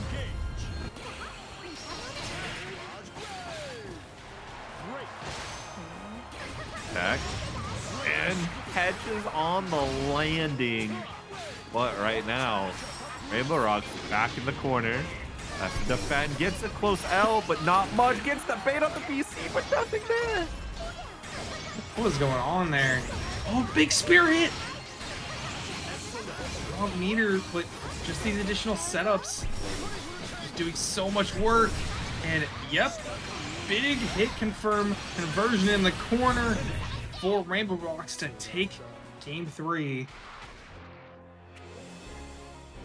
Possibly take the set in this next match, but if today's history has been any sign, I mean, feels like Grisk might be able to take this to a game 5. But confirm, trying to keep them in the corner. Nice punish. Gets down to the spear, kills the bros, and hits Loane all in one fell swoop. But the anti-air close 8. Finding some work. Big damage right now. Grisk able to keep up at this mid-range, set up Catbot, wait for it, and able to get the anti-air. So now Grisk is only one round away from taking to this game 5. The cusp of game 5 can definitely feel it in the bones. The 2U from Rainbow Rocks into the teleport throw. Not gonna let this one go easy. Yeah, getting a little tricky. And hitting that same 6XL range is so powerful for all characters. With the addition of Cagliostro 5H. Oh, Grisk tried to hit something there. And will pay for their sins. 1 point off, 2 still left on the board, and a lot of meter. Trying to get some health. Rainbow Rocks sending them back into the corner. Good confirm! And able to get the side switch off of this combo. And the far H just catches naturally. Rainbow Rocks on set point. Looks poised to take it.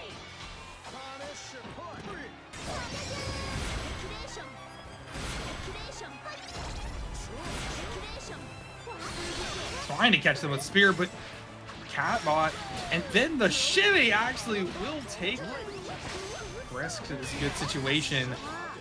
Force up that BC.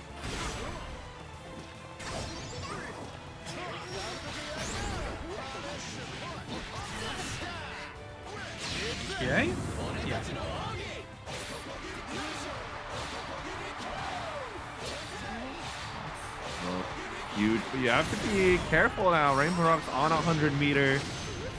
Checks the throw late. The far edge hits, but no confirm. This gives Grisk a lot better of a position. The 2H faded out. Couldn't get to the trap in time, but do we care? Chip is a factor here. Able to go to game 5, tries to get the wheel going, but right now, Rainbow Rocks is putting on a good show in the corner. Doesn't have the meter to finish it, but this next situation could be brutal. Tries to go for the side switch, able to survive in that situation, and the 5L at the end, disrespecting. High risk, high reward for Grisk to go to game 5. Rainbow Rocks was wanting and hoping that throw would land, but was too early. The in-foam was still there from that throw protection.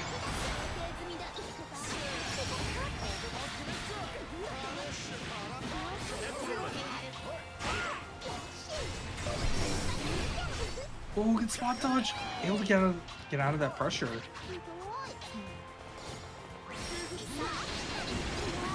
Stays in the air, avoiding the missile.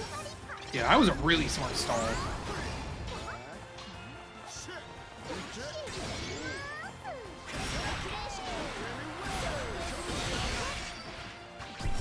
Ooh, it caught them.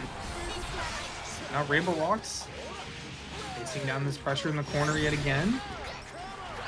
Haven't set up for Cabot a lot of times in these open situations. Okay, with just waiting for the boys. Looking at what Rainbow Rocks is doing. Wake up DP on minus frames. Roll, trap 1, trap 2, and this is the round. Rainbow Rocks re-obtaining set point. Just needs to close it out here.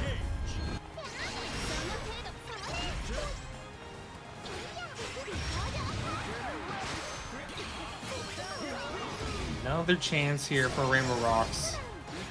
Grisk is not going to take that line down. Trying to find the right positioning to be able to set anything up, but Rainbow Rocks is not letting them go. Always standing in this right range. So hard to deal with. Okay, we 6-6 age. Naturally.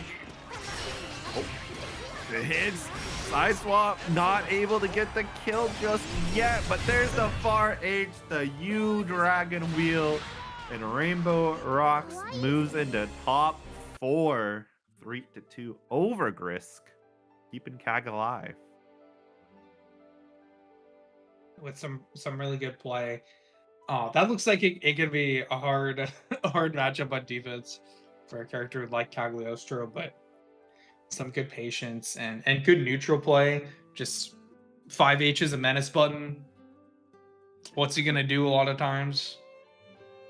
5H is a menace button. A little might be underselling it a little bit. Yeah. Just not a...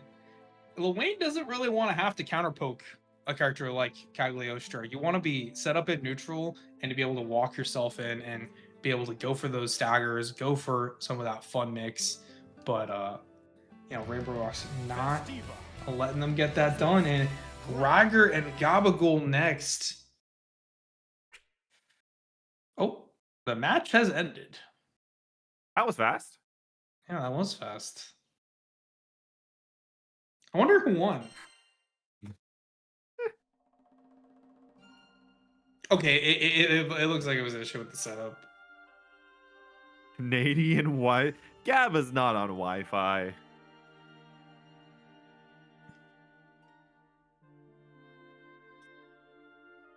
I would highly suspect anybody accusing the Gaba goat of being on Wi-Fi. Even if he was on Wi-Fi, he's close to the router, okay? Let him off. Someone post the Shiki Tono gif. Or actually, it's just a sticker. But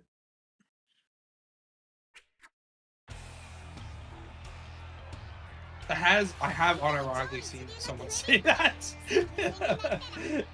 in a tournament match. I feel like it's more rare now than it was like early pandemic, but not abnormal. Alright. Slow and steady for these two. Good find for Rager.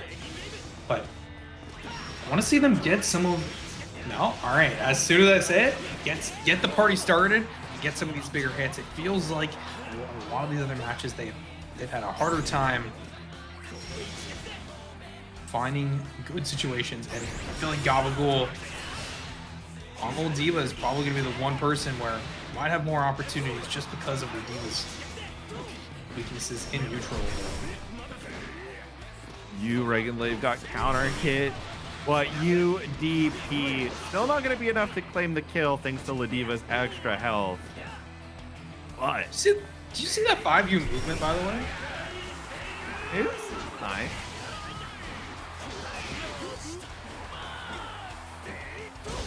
Shit funny. To you. Ooh. Even with U skill slowdown, EX Reagan Lave is too quick.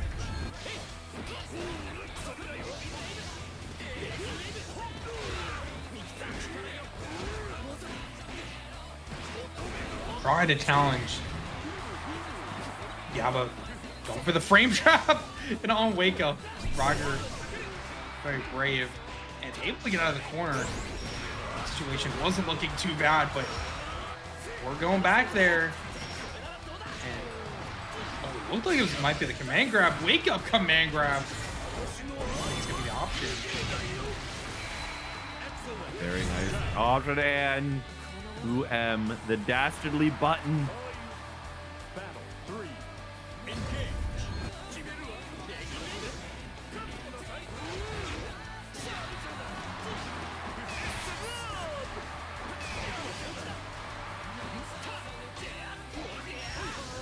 Nice roll out of the Reagan Lave into the punish.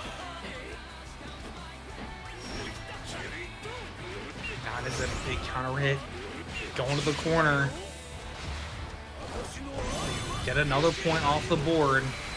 Only one more left. And we're just going to walk in command grab, not even give them a chance to BC in that situation. Only one more again. And Gabagool gets that game one on board.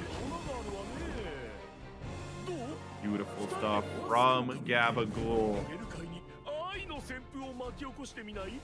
Rager's work is definitely cut out cleanly. Question is continuing, making the win. Believe in victory. Battle 1. Engage.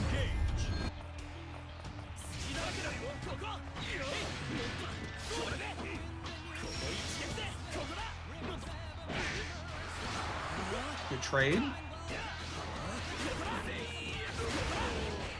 And the 5U counter hit.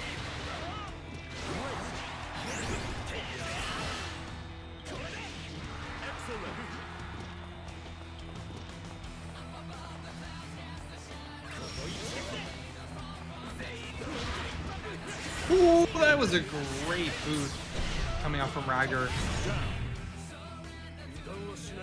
First round on deck. That's the first time you got to get these rounds. You can take a round, you can take a game. Believe in yourself. Ooh. Awkward hit, but Gabagool still closing out and getting this Oki in the corner. Oh, Rager and Gaba just spending points individually. Trying to get their turn back right now. Very dangerous. Plus, Gabagool's trying to wait it out in the corner.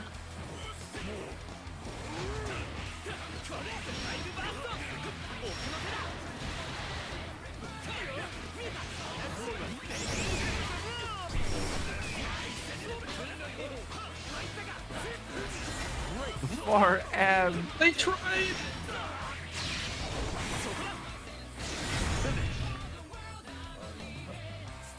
There, Rager on the board is not going to be counted out just yet. With punish to you. Able to call it the DP as well. Rager trying to get that turn back immediately. Take a lot of damage early on in this round. Backdash 5H.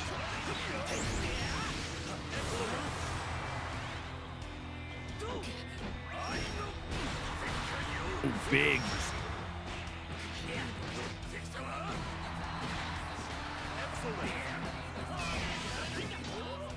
Next hit kills. Next hit killing is Ragger might be able to kill, depending on if Gabba BCs or not. It could be like a big counter hit, but reaction super. You're not gonna have the projectile invuln that Gabba wants. No! Stop the 6XM. There's a reason nobody uses that move. Whoa. Tried to be tricky there with the 5U. Just gonna get straight punished. All you gotta do is just SPD instead. Leave the 6XM behind.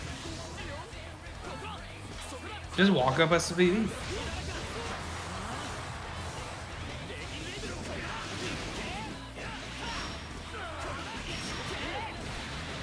Well, this is some very solid damage there. Only a little bit. 6XL starter. Not going to be enough to get the kill here. Again, putting some solid damage on deck. Ragger. Big health lead. Caught in this combo. We're not able to finish it though for Gabagool. Trying to get this command grab a little too far, and I like the thought there just to get the boot. Guarantee that ending.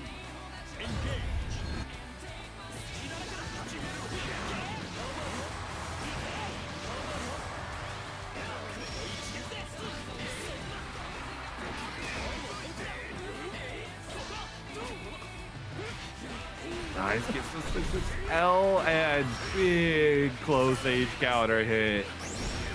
Ooh. That damage. Going right for command grab as well, but invincibility grants too much on that UDP, and that is a problem if you're Gabagool, because now you've spent a point as well. 0 resources available other than that one brave point left. Now Ragger, very similar. No anti-air, doesn't make them block in the air. Trying to bait out Boot with those jumps. Doesn't even need it. No, doesn't get to fully confirm and spot dodge the U headbutt, allowing Ragger to go up in the set count, in the lead for the first time. Believe in victory. Battle 1. Engage. Ooh. Big risk. Gaba might try to hit something in between specialties there. Will get punished. -2. You're just gonna DP out of there. Blast the spot dodge, but doesn't get to punish. In fact, Ragger gets the back throw.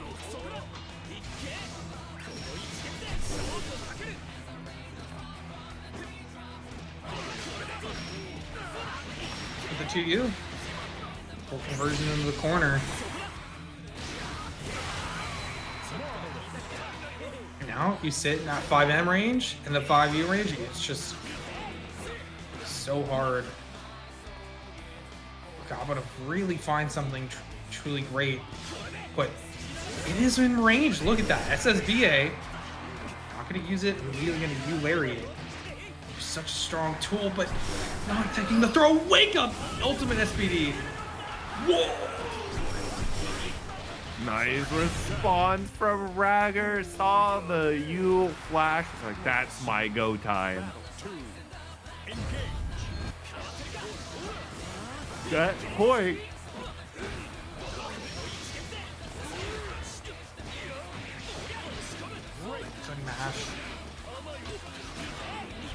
Situation. Oh, the TP goes unpunished. But Gabagool is going to be VCing to get some more pressure. Ragger doing such a great job of just always still sending Gabagool back to that corner. But this is his chance. Gaba needs to make the most of this, so they want to stay in this set. Not able to continue and find that stagger. Now Rager sits pretty yet again. Nice little health lead.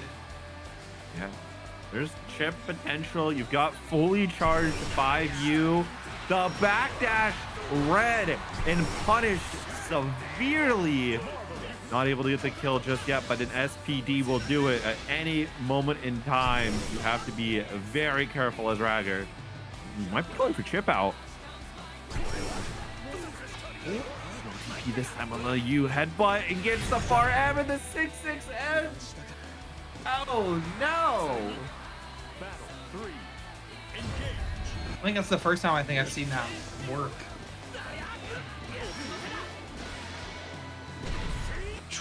It's a side switch as well because of the TP type. Super easy. Nice little 50%.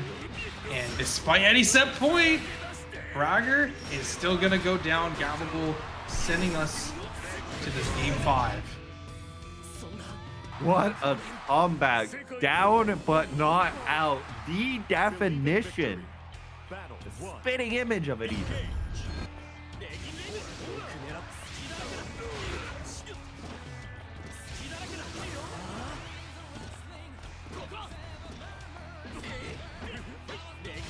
With punish.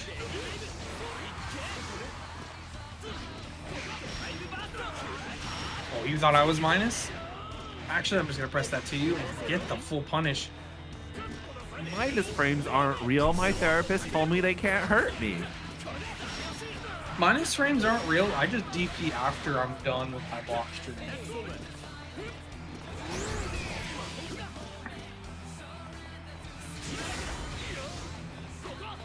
It's always my turn, Rager says. And it worked out so well for them. That point yet again for Rager.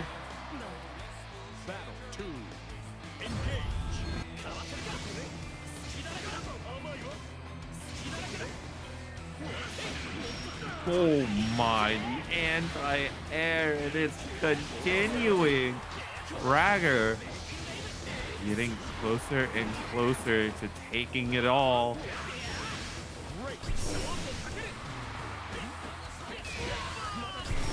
Yeah, little by little, this damage. Spot dodge on the lariat as well.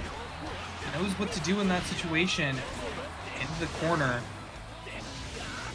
Keeping them at a good distance. Okay.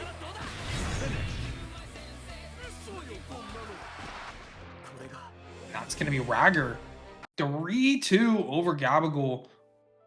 Pretty slow set, but they're both able to come out looking good at the end. But it was Rager in the end who is still able to finish this up and go to those loser semis.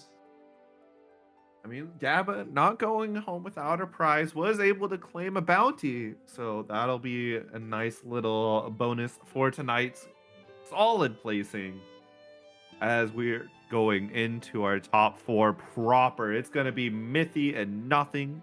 And then on the loser side is going to be Rainbow, Rocks, and Rager. The R&R set in losers. Yeah, before we head any further into the bracket, it's yet again time to talk about the matcherino.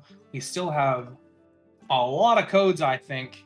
Yeah, 32 codes. Make sure to claim your codes, guys. Make sure to claim your codes. It's really appreciated. I know we got enough people in here to be able to at least get 20 of those down pat super quickly before bracket gets going again. Make sure to claim them. Tell your friends, tell them to claim them too, okay? And we'll be into this winner's side match real soon. Mithy and Nothing. Willness versus Vera.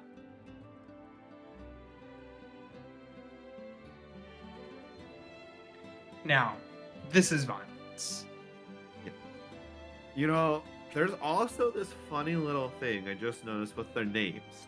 Not only is it sequential of their names in the alphabet, M and then N, but also V and W for the characters they play. In correct order, too.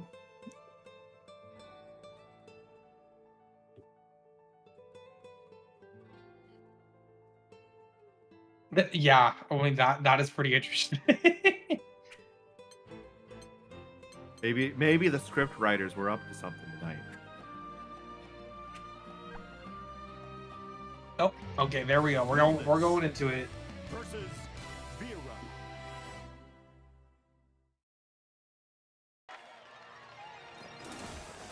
Believe in victory. Battle 1. Engage. Immediately starting with Hadron Smash, nothing, setting the tone for the set. Oh my god, look how far it goes! Mithy's stuck in the corner. Big damage situation as well. 2L able to find its mark, but still alive. And there it is. A nice, evil 2-2H. Battle 2. Engage. Is there like a non-evil move in his kit? You know what? You're so right. Any move that just makes me explode. Oh, why just spot dodge? Looks like it's time for you to die.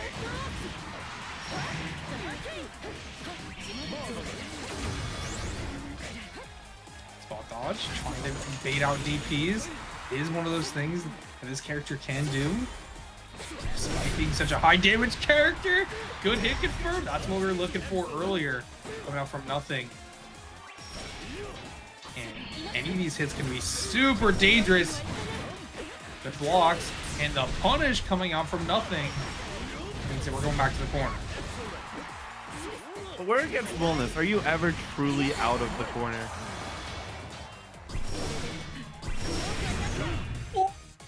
What?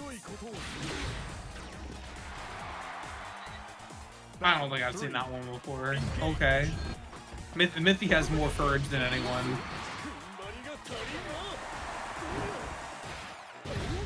Finds it low, right into the overhead though. Nothing. Big confirm in the corner. Didn't do as much. Okay, never mind. Able to far M, but just gets BC'd right back in. Luminaire's gonna cover a little bit of distance. Mithy getting hit and is on a fraction of a life total. Yes, Scarlet Oath can give nothing to turn back. Amazing SSBA reaction. Holy freeze from the corner. And now nothing cannot BC out of a situation. They have to take a risk with a metered option. And oh my god, that works like oh no. Well then, you got your clip for the night, Mithy. You can pack it up.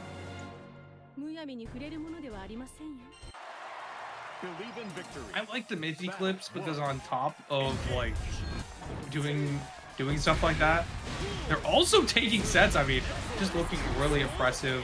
Not pulling out those kinds of things in situations where they don't make like after that first game that we saw them, like it feels like they are usually pretty restrained until those situations where it makes sense to set up some of this stuff where it can be more effective. Big hit though. Right now, nothing. Trying to find their hit. Not gonna be able to close it out. The 2L will give nothing that round one. Battle 2. Engage. Oh my gosh, there's another DP. Vera MDP. The button that has been pressed eternally since vanilla. It will never stop being pressed. Yeah. Mithy really had to be careful there though. I feel like they might be now, you know, as soon as I say it, it's like, oh, I feel like they're getting overzealous. I feel like a lot of situations this game, they looked for more of those silly interactions, but nothing, not falling for any of them and taking that game too. Pretty dominant fashion. Battle 1. Engage.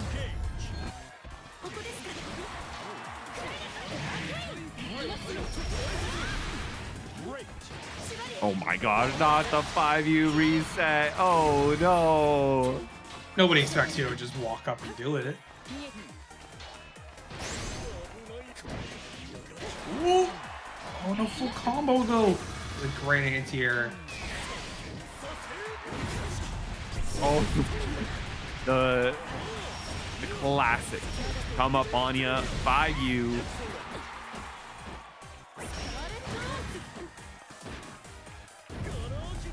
Oh no, whiff punish, so close. The Mithy. Save. Oh, getting top of the knee though. Okay, nothing. He's trying to get something on their wake up, but Mithy, 100-meter, knows not to spend it and able to get set point on board. Another 3-0. Think it's gonna happen, Kopi? It's very possible. I mean, Mithy has been on quite the roll this entire night. Oh, started to turn it around from the 3-2s of early bracket into 3-0s.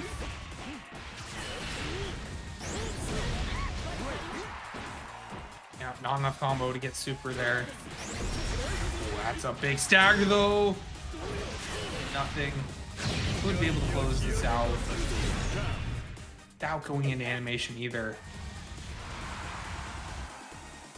And don't even need it. Does all the damage up front that takes the round, but the whiff on the 2-2, fortunately, not gonna get a full punish from Mithy. We're not pressing there, but 6-6H yet again doesn't have the meter, so goes right for install. I like that option. We talked about damage versus install earlier, and that time it made sense. Able to get improved neutral and improved offense off of this. Or you get the hit, just not able to convert. Wait, Mithy getting into grands on another 3-0. A massive victory.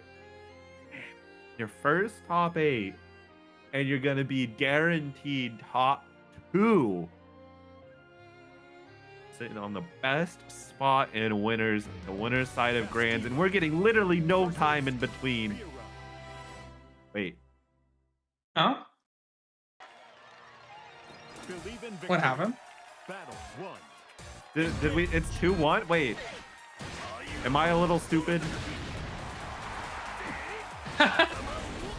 Okay. Yeah, it was 2-1. Okay. It's not over. Okay. Sorry, guys.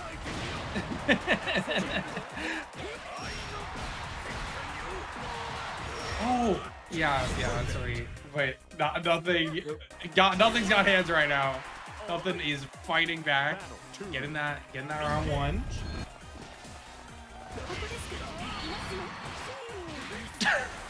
I think they tried command grab there. Early throw coming off of nothing. And we might be heading to game 5 soon if Mithy isn't able to find the right answer.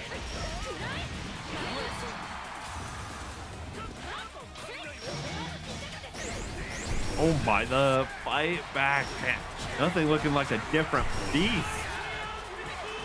Might be the same animal though as you get to the corner.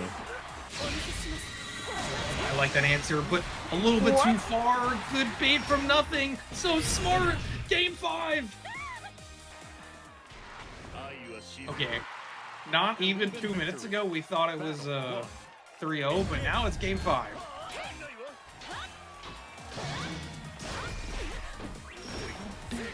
Risky. Mithy. Momentum. Going away from them right now. They need to find these right situations with committal defensive option coming out from them as opposed to the BC. And yeah, now if you want a BC, you have to worry about command grab being a problem. And nothing. 1 round away from going to winner's side grand finals.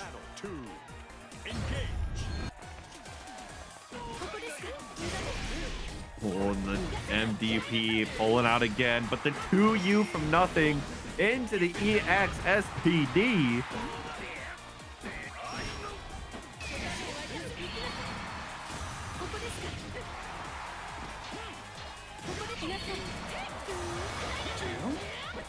Trying to get some fancy stuff going. DP in the block string. I think it's the right option. Be able to keep her turn going. Make nothing restrict you. A little bit more on that offense. On the overhead with Lumi in the background gives a full confirm. The Diva health might not even save you right here. And it does actually, in fact, save nothing. Oh, you gotta be careful, but 5L! Oh! We're going to game 5 last round. Battle 3. Engage.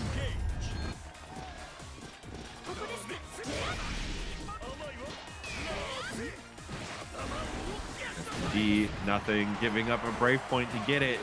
But the counter hit, this is everything nothing wants. Is going to be in an amazing position. You get one confirmed. Oh, the throw usually hurts a lot less than the strike. And this is the big strike coming out from nothing. Not able to kill, but a gigantic kill from Mithy to climb at this point. The backdash expected the SPD gets a counter hit on the Scarlet Oath. There's so much life to work. 668 so big it broke the screen. And now nothing over to the other corner. Oh, the reset, but there is still a breakpoint left. Oh no, nothing. Spending all of them there. The throw!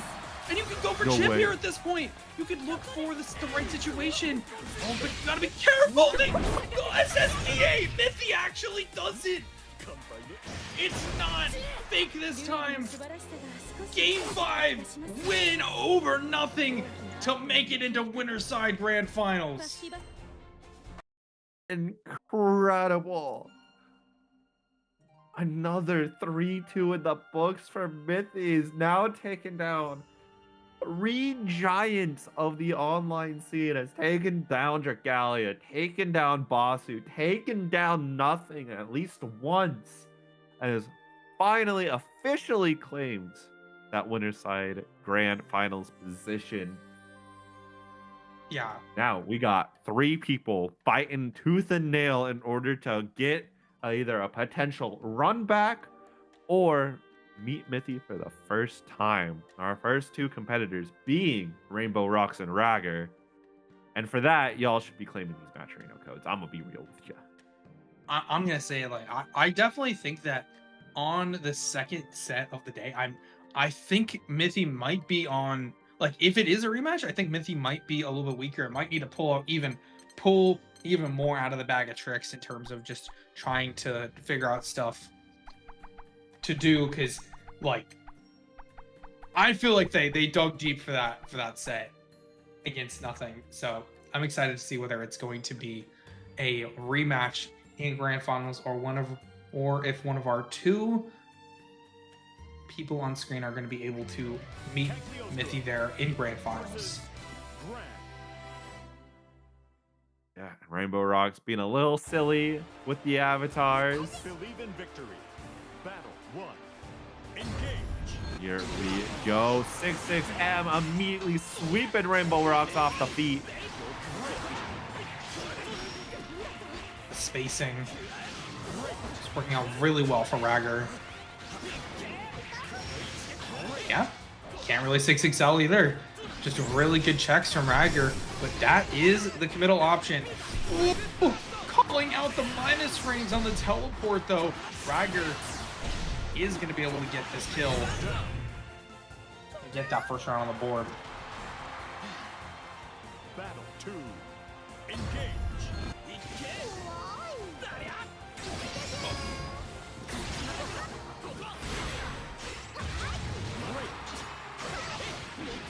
God, what a 2U, and off the back of that, Ragger is keeping the advantage going.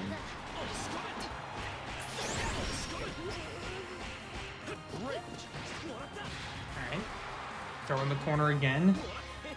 Big hill to climb right now for Rainbow Rocks, and the conversion close to the corner for Ragger to take that first game of loser semis in pretty fast fashion. Very grand effect right now. Rainbow Rock's taking a second. Big deep breath in. You got Grand. Now you got to deal with another game.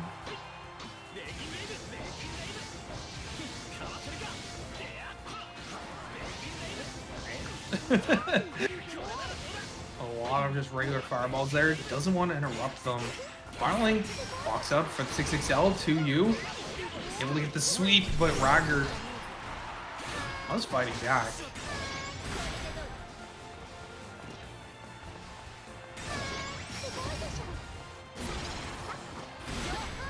Why? That didn't kill Trap. 2M doesn't kill Trap from Grant. I mean, it's not a low, but still. These properties. It's not close enough to the ground. It needs to be one of those like actual foot property moves in order for it to hit the trap.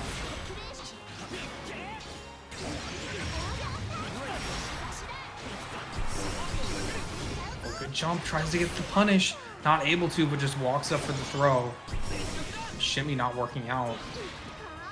Okay, this is where it starts right now for Rager. No back throw, but still some staggers mid-screen. Trying to look for that with punish. Not able to find it. Oh, wow. Big Reagan Levin. Tax the throw is huge, actually, to avoid needing to worry about chip. And right now, Rager is the one that needs to worry about getting chipped out. 10 seconds left. Yeah, it's gonna be beast from Rainbow Rocks. Gets the chip out. The smug little happy face on Kagashi. Dragon wheels you to death. Yep. Smart from Rainbow Rocks. Able to catch the movement backwards and get some mix going. Block button moment coming out from Rager. And then in the corner, just looking worse for wear.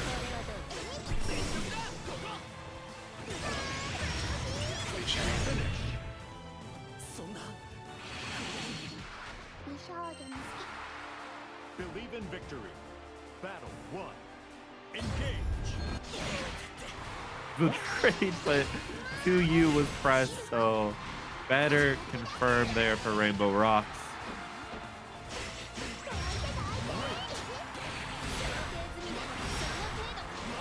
Rager keeps trying to challenge at some of these ranges where it's just all CAG all the time, and super to end it. Battle 2. Engage. What a far H. Oh my god.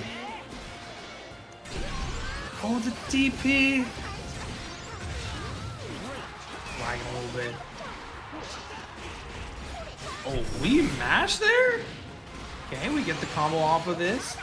Off the confirm, you get extra time to figure out what you want to do.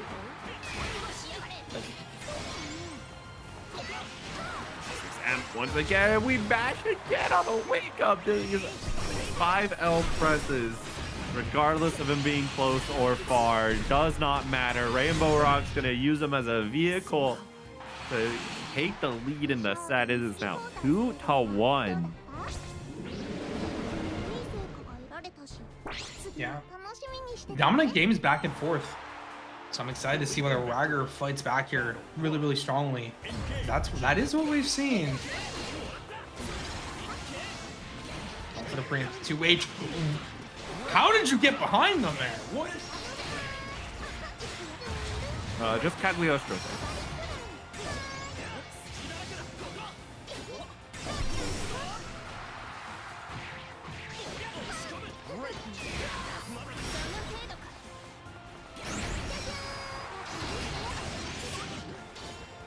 Okay, gets the 5H. I think I don't know if they had wheel there. Didn't want to use it. Now, we're back on the defense. Baited super, I believe. Yes. Spot dodge to get the max damage combo. And Rager leads this next round. Take us to that game 5.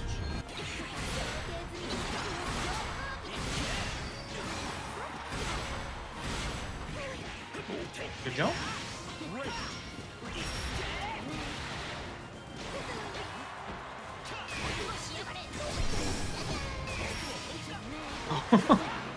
Trying to get something going, but Rager immediately he sees them back in the corner. That's that 100-meter. Oh my gosh, not the 2L. Oh no, we're going to game 5.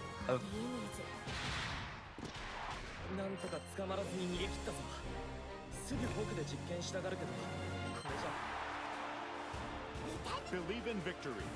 Battle 1. Engage. You know what time it is? It is time to go game 5. Oh, the 2H not coming out there in time. Yo, Rager getting real lucky. And getting the backdash as well. Did you see that? How close that was? Yeah, I mean, I don't blame Rainbow Rock's Icy EX boot. I'm not expecting that to whiff.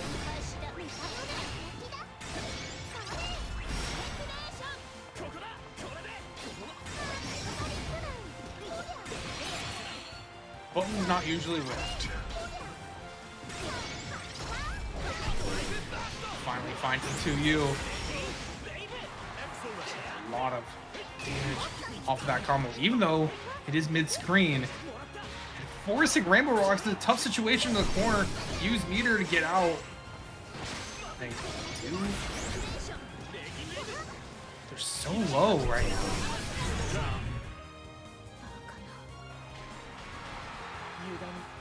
Battle 2. Engage. Oh my gosh, the run up, dodges the far H. Just the exact time you need to not get hit by far H, I guess.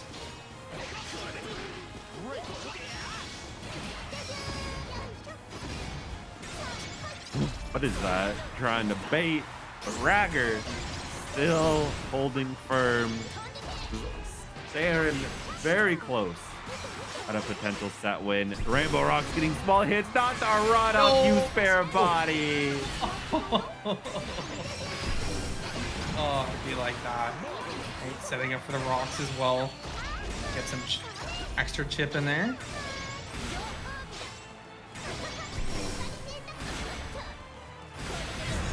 And the Try jump. to jump.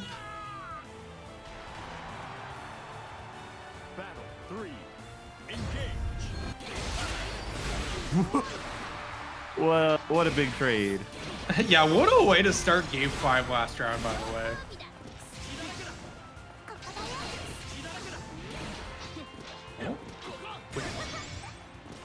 Doesn't reposition it trying to get that into blocking a lot of these jump ins. And that is going to be the DP immediately. It is not your turn, Rager says.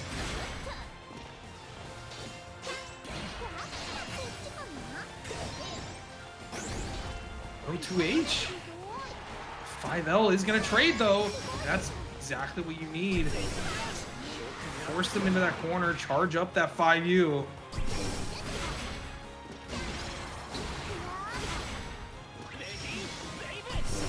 Rainbow's gonna clip. Rainbow Rock's just barely not dead, and that should be the final confirm. Never mind. We just did too many close L's. Oh, that should have been the confirm. But this is another chance for Rainbow Rocks right now. Has that full meter on deck. Get that right hit. Oh, that's the... Oh, it was this LGP, and Rager keeps it strong, keeps it collected, and will defeat Rainbow Rocks. So a run back against Mithy is guaranteed for one of these two next players.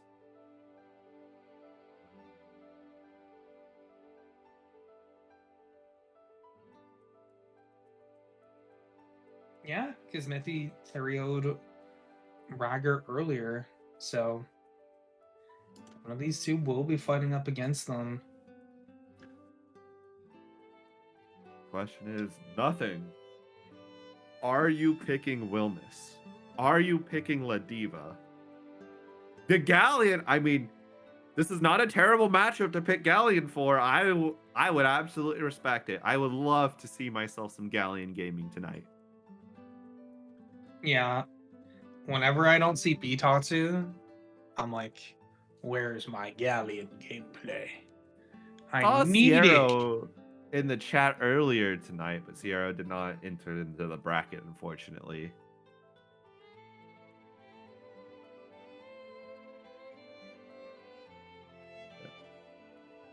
And of course, there's always me. I can always pick Galleon if I'm in the bracket and not sitting right here on the commentator desk. Everybody can hear me, right? I can hear you. But also, Okay. claim the Matcherino codes. We only got 27 left. Kilvin's claim a Matcherino code now, please. Yeah, make sure you claim your Matcherino codes, everyone. This is important. Looks like we still have quite a few left. 27! 27, guys, come on! Make sure you're getting in there. Claim those codes, and they will go directly to those in our top 2, or maybe our top 3 today.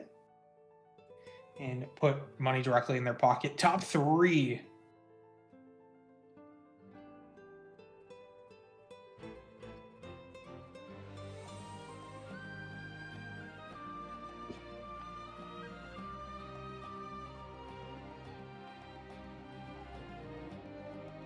All right. Well, we are going to be waiting a little bit. I hope everybody's been enjoying the sets today. I think they've been really exciting. I think we've had a lot of good stuff. We got our last 2 sets almost ready. So how you feeling, Kopi? Ready to see these final sets, especially if there's Galleon on the table. I mean, like you said, there's Bitatsu out there. There's Sierra Carte. Of course, there's Wing. Haven't seen Wing in a hot second. Miss my homie. But now it looks like Rager back from the break. Here we go. Lock in that Galleon. Nothing. Do it.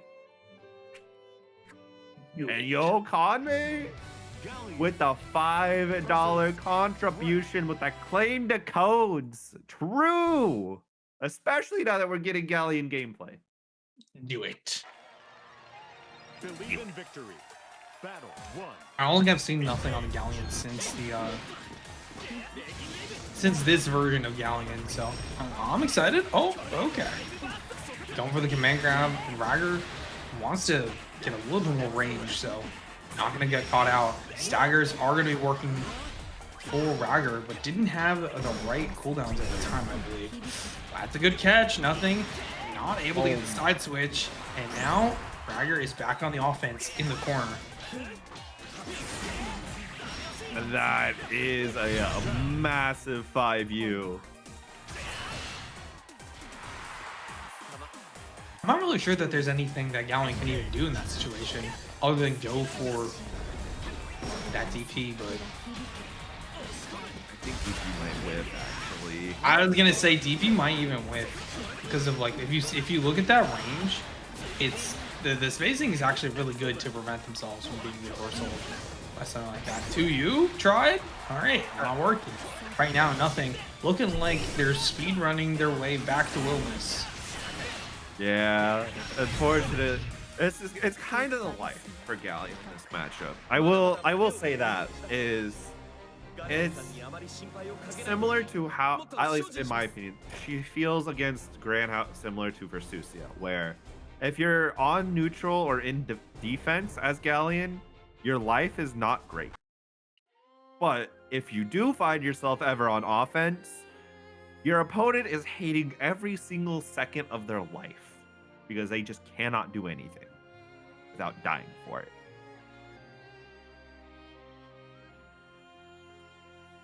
Oh, you could play a character like that and have, I think, a little bit better neutral with the Wilness. Yeah, and also Wellness just does twice the damage that Galleon could have hoped to do. Galleon is doing calculus to deal 45%. Wellness just sneezes. I was gonna say she can do that damage in the corner with a rock set up into a command grab and all cooldowns. and 100 meter. All right, nice. Immediately into that overhead. 50-50 in the corner. Devious. I like that Wilma's players have decided to go more for staggers than just for straight mix all the time. I feel like it creates more surprise when you see it. Oh! Look at this conversion. No! That's supposed to be the easy part, by the way. Battle 2. Engage.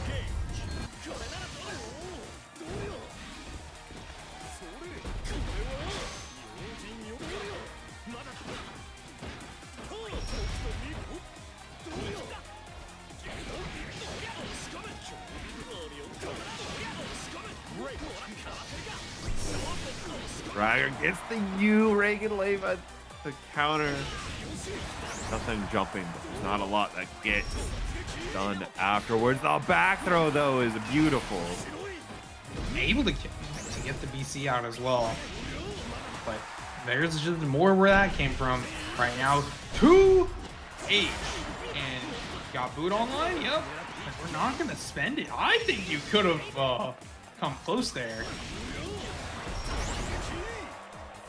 Went for the right combo, and I think that this is a... Nope. This will also not kill, but it's going to do so much to get them close to the corner.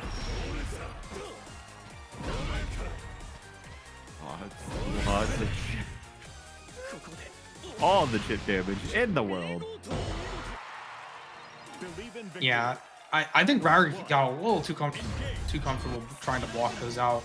Obviously, you got to be careful about mashing, but haven't really introduced the DP as a defensive option. Like right there, you don't have to block the 50-50. You can just try to go for that reversal.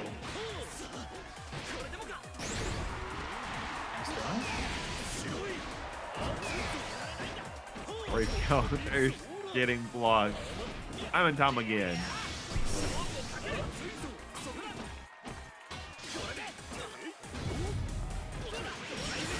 Man, the block, ever since I started talking about the DPing the mix, it doesn't even matter. Ryder just blocks it and just like, all right, it's my turn. Time to get to work.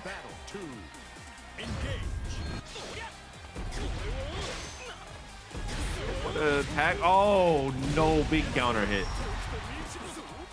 Jumps around. All right, yeah, that was saved, but nothing. Opting for a throw. It does whiff.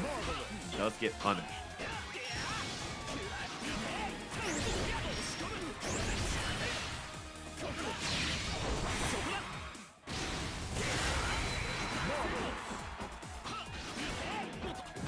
Damage on deck, but you cannot count nothing out yet. Only really needs this one combo, but man, Ryder on getting aggressive, getting that 2-1 on the board. Only one more needed to get into grand finals. Thinking about the Ladiva switch, we're going 3 for 3 characters.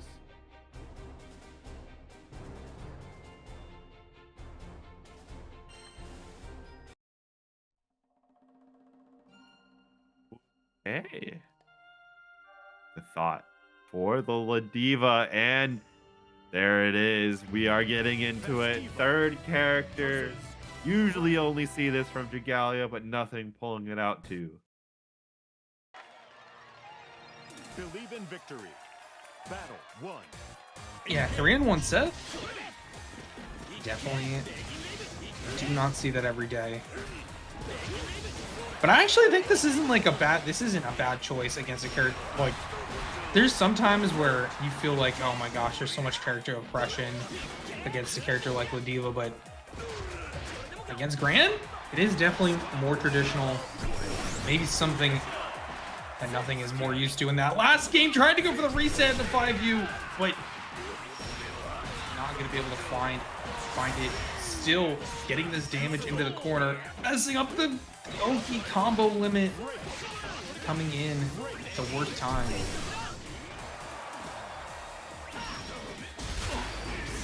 Clash. And unfortunately, one by Ragger. Gonna be continuing the punishment and tries to steal the game away and does get the wake up UDP. All right, set point here for Ragger off of that UDP. All risk and reward working out so well. Gets the walk under, but good block from Nothing. Not letting that cross up get to them. 2U mashed. Oh, the roll. I love Nothing and Gaba's use of roll into SPD today. I think I've seen a lot of good uses for that. No spot dodge on the Eularia, just gonna block and give up a brave point instead. SPD gonna be chunking down the life bar. The 2M, you could very well die with or without Nothing building back up to 50. Just not enough combo limit.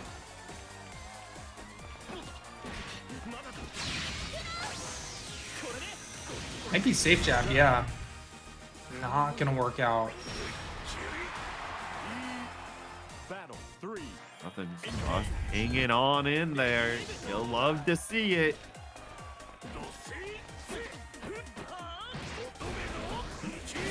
Okay. Auto combo into command grab. Right again. Just immediately going for that armored headbutt.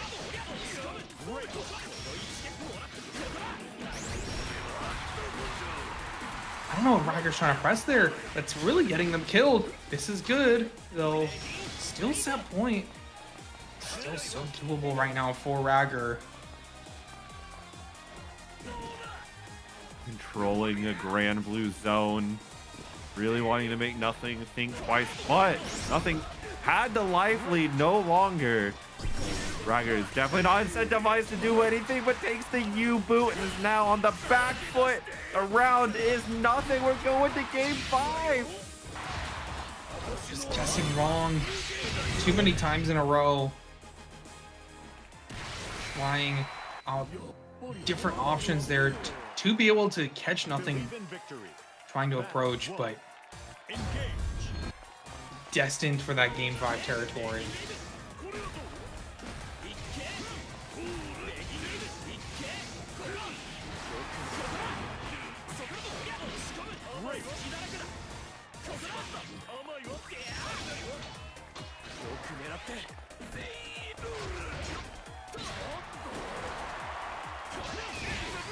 Over. Does not find Nothing getting countered. Oh, no. The EX Lariat gonna be, or SPD counter hit. I like the conservative spend there as well from Ragger.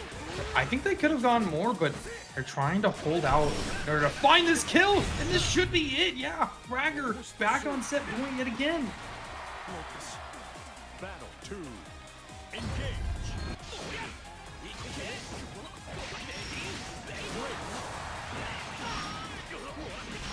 Good conversion. Nothing in trouble in the corner yet again to the staggers. Staggers perfectly okay with playing at this range. A character like Lativo doesn't have a lot of good buttons in. And now, only one hit needed for Ragger to find this win. 100 meter available for Nothing. Roll into SPD. Super. 720. Gonna do an insane amount of damage in this situation. And we've seen Nothing actually come back from this exact situation. Oh, you have one. Oh, the 2M! Clock low one, wake up! Battle 3. Everyone just wants to backdash out of there, but Nothing gets, like, Nothing's in range to be able to get stuff going. Oh, that was dangerous too. That dropping in the middle is always a little, makes you sweat a little bit if you're the Grand or Gita player.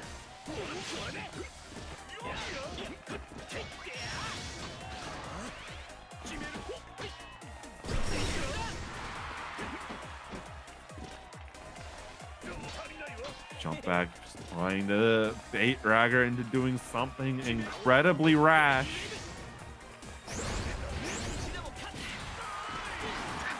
backdash, not backdash, back throw, or back to mid screen. And Rager getting hit by the stomach immediately. Trying to BC out of there. Getting hit by this, that's a big hit. Able to get the kill. Only 1 point available, nothing. Able to close it out versus Rager in the end. Just so close, but not able to finish it out in the end. The clutch moments from nothing, able to close it. Nothing, just holding firm. The Ladiva first to 1 was enough. Sometimes, you know, you just need a whole lot more time to get used to your opponent's Ladiva. Now Mithy is going to be sitting there waiting for nothing to either show the run back is happening or it's just going to be a repeat of winners finals. Okay, I just want to point out, we've only had 3 O's and 3 2s in top 8. The only 3-1 was Rainbow Rocks and Basu. Everybody's going the full, like all 8 innings, trying to get the win today. Only 2 came out on top, and that is Mithy and Nothing, standing at the peak right now. Only 1 can stay there though. Oh, yeah.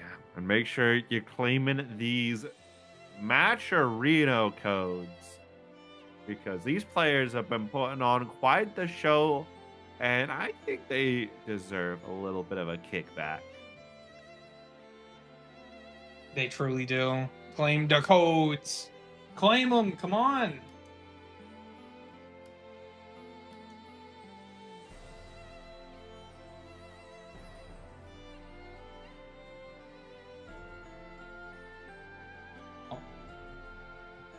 We encourage you to continue doing that throughout grand finals.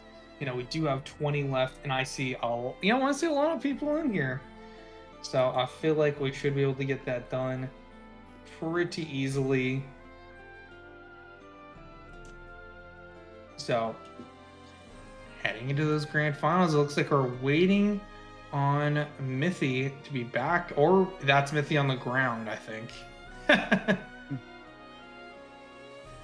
We are going to be taking a little bit of a break before grand finals. Looking like they're going to need a little bit of a break. So you're going to have to see our beautiful faces for a little bit longer. Yeah. It's a shame y'all have to see our faces as we stare at you, waiting for you to claim all these rest of the matcherino codes. True. So how was your day, Kopi? Considering that it could have been a lot worse, it went pretty well.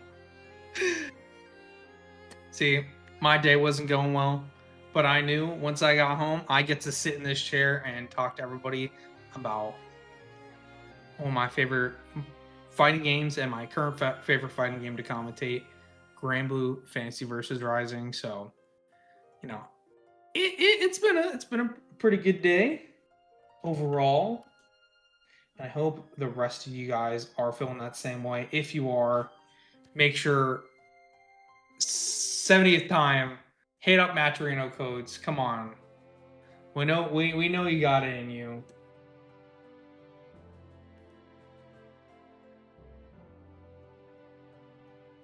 Yeah.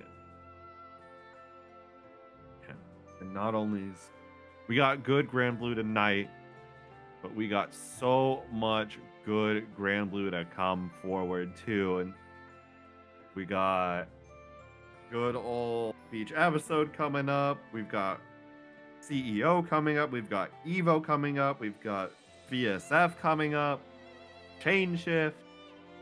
SQXL. It's a bumping summer for fighting games. Oh, for sure. For sure.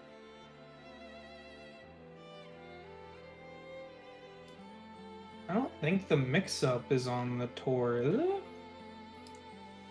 Oh, the mix-up is on the tour! There's another tour event this weekend with Skill and Pixie and Vivi? My go Pixie? Yeah. Yeah. I wanna eat ramen again at the with Chuho, Pixie, and Default. Those were good times. You and your friends outside of the United States. Look at you. So the funniest thing about it is like I only vaguely knew Default before Evo Japan, and that's because Narmcord things.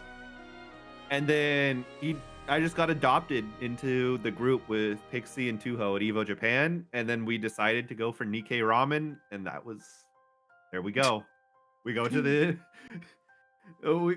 I don't know who found it out. It was one of them because they wanted to send it to, I think it was Fogel. Might not be Fogel, but it might be Mr. Armoriku. But we tease him all the time about missing Nikkei Ramen. All right, we got our grand finals going. Rematch of those winners finals, starting out on the Evo. Nothing, not messing around.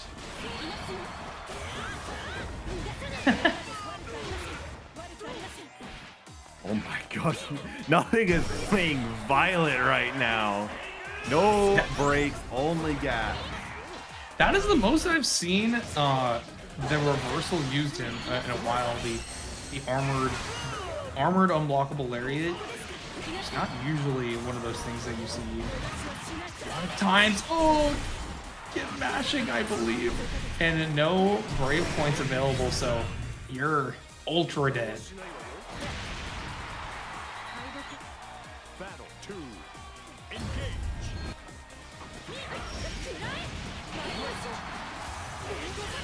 Oh my, R8. Oh, just too late, but still able to get a little bit of a shimmy. Mithy setting up in the corner. Good, blocking the overhead.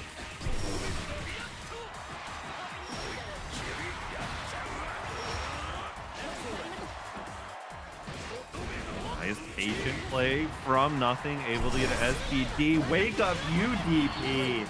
That's the answer.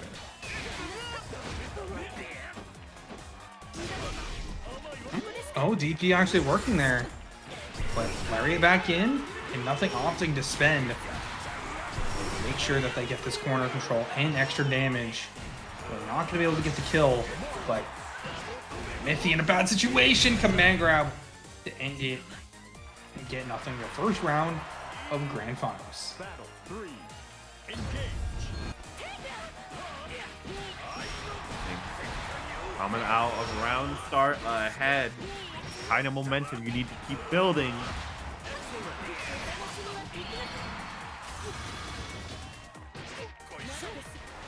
All right, we're just gonna throw them back in the corner. This round is going so well for nothing right now, and opting to spend more to get damage off that command grab at 6XL. Gotta end it with nothing taking that game one. Might be in for a nice long grand final.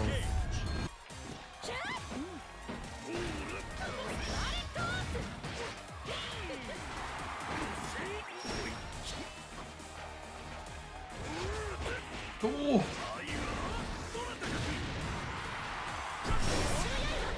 DP to get out of there.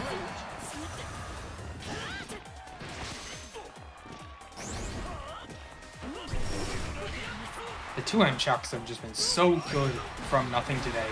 And Mithy hitting into the staggers. Nothing 100 meter. The next situation is so dangerous, and Mithy is getting command grab. Looking like Street Fighter 6 out here with how many throws we're seeing. 6XM. He trying to get in some good tempo right again. We pointed this out earlier in the night. Mithy's really good when the tempo is controlled. When that tempo is different, or it's being put right back on Mithy, it's been a struggle to claim victory.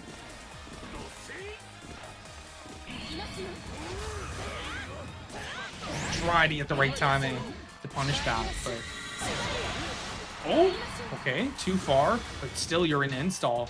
Mithy frame trap, not ready for the combo, but nothing's still stuck in the corner. Has a lot of resources, so yeah, opts to spend the Brave Point. Oh, that's a very bad drop for them, and Mitt is gonna take advantage of a bad situation. Maybe more combos than you would expect and more openings needed, but still able to close out the round.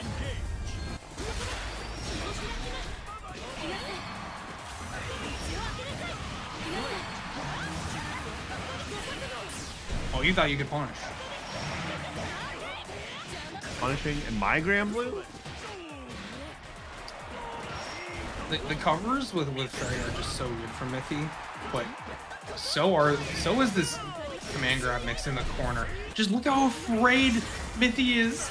Mithy spending the DP to their demise.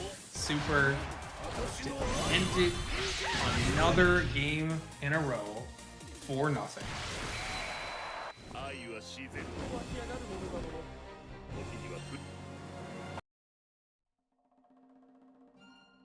Oh, wait.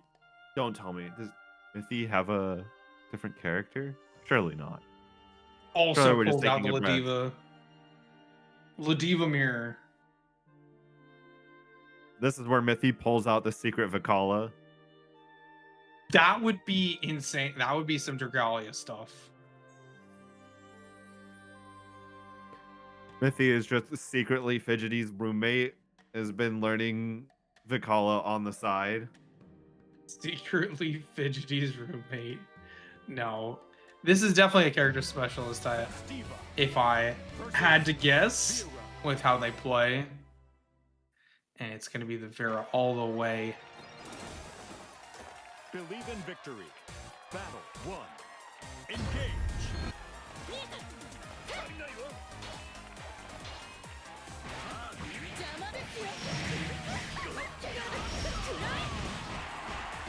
A lot better momentum here at round start, and Mithy putting up some throw shenanigans of their own. Big conversion, 50 meters still available, so we're going for max damage. I believe, yeah, you're more than alive. The Diva, pretty healthy character. Just barely, though. Well within chip out range. There it is. Looking for Dark Canes, but just needs to get a 6-6 out. Battle 2. Engage. 6-6 out round start. No DP for you. There's so much patience coming out from nothing. Willing to take some of the strike throw if it means that they can bait out some of these bigger defensive options in that playbook. And yep, right after that, oh, messing it up. You command grab messing, oh, not working, but still able to finish it out. Set point now. Reset point for nothing.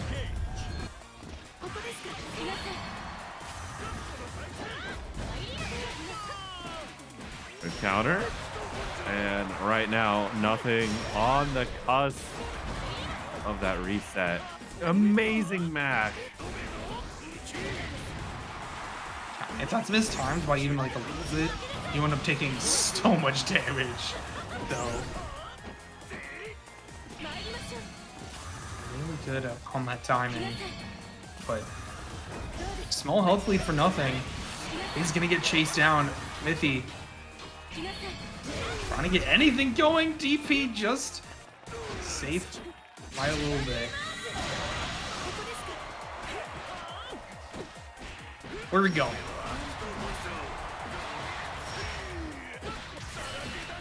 Oh, is this it? Yes. We are resetting the bracket. Going to true final.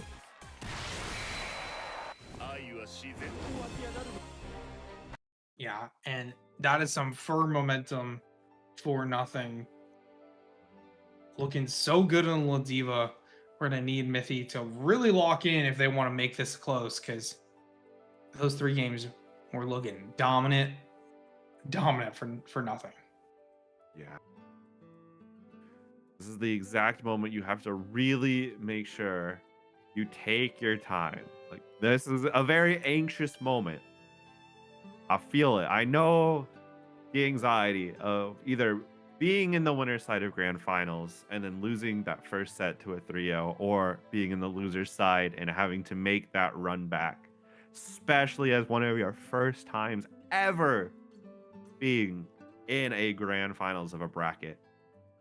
It be like that. You guys gotta, as best as you can, take that deep breath, take your drink of water, your soda, whatever it is that you're drinking this late at night. If you got something to snack on, like maybe a little bit of chocolate, I prefer Kit Kats, do that. You go in with a fresh head.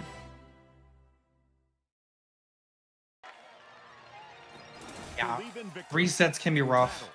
So I love when players take more time, try to think about it. Allows them both a mental break and a way to think up good game plans for this second set, but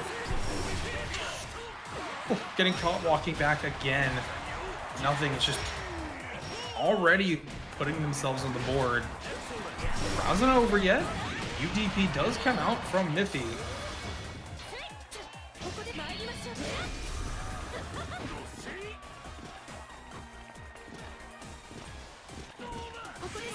Now, both players are just being very vertical in their movement. No anti-airs just yet, but we might start seeing the beginnings of some very high damaging rounds. Yeah. The thing about that combo is that it started with meterless fairy, so don't have to spend it all, giving it all away. Mithy tried to go for that guard break immediately on wake up from nothing. Good reaction. And taking that round right back. It looked like it was gonna be Mithy's, but in the end, just not able to close that out.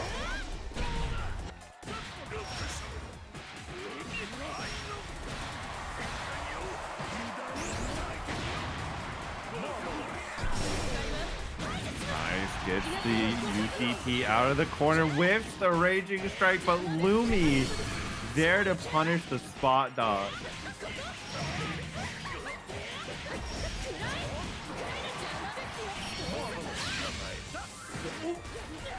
Okay. Yeah, and gets the kill. So game one going on the board 4-0. And the continued momentum right now. Mithy needs to stop this bleeding because 6-0 can always feel so bad. But right now it is just the nothing show. Nothing has so much control. EX SPD. Wait, Mithy fighting back. We're going for something. I think they tried to jump in front of them, and now nothing has them back in the corner, very low. Not again.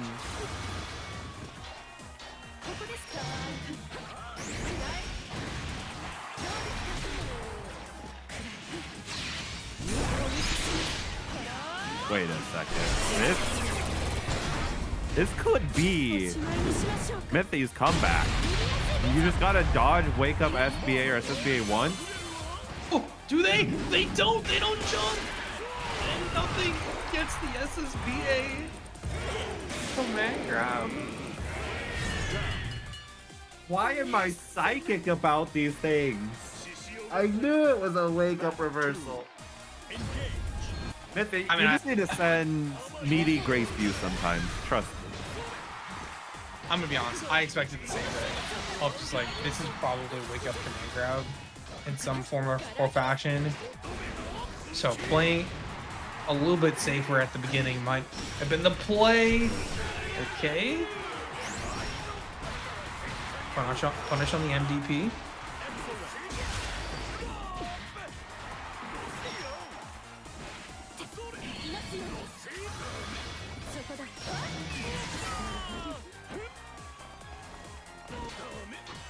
I mean, they're in an okay position in terms of resources. It just feels like it doesn't matter because nothing just always takes control on offense and then forces them to block.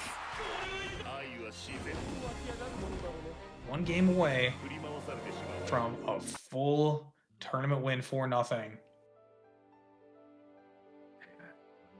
Mithy definitely will be feeling all the anxious nerves that come with this position.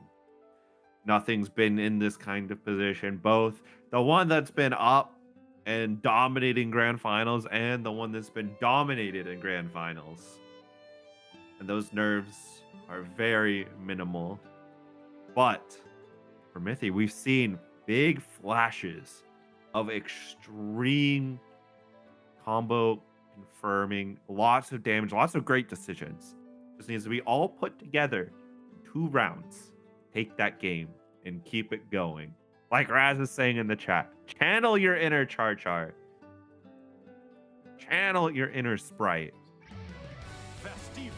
Channel your inner Yuna, your inner Light. All of them want you to succeed. Believe in victory. Battle 1. Engage.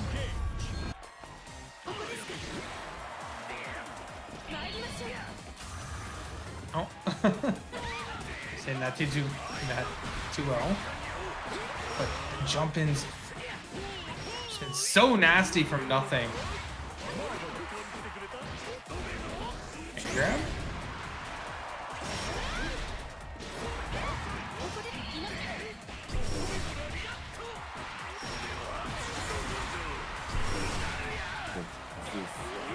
Really going well for nothing. Yeah, I was gonna say, this is kind of destruction right now. And then right into the command grab again. Not sure what to do in the corner. Getting baited a lot of times with those DB reversals, so you don't want to just let it rip. If you're Mithy, because you know that they've been baiting it so often. But gotta be careful. Oh, we're gonna get 5U'd. And this is nothing but corner carry right now for nothing. And able to call out Mithy's offense, and that's all she wrote. Not going to be killed, but you are close to dying. No, you're dead.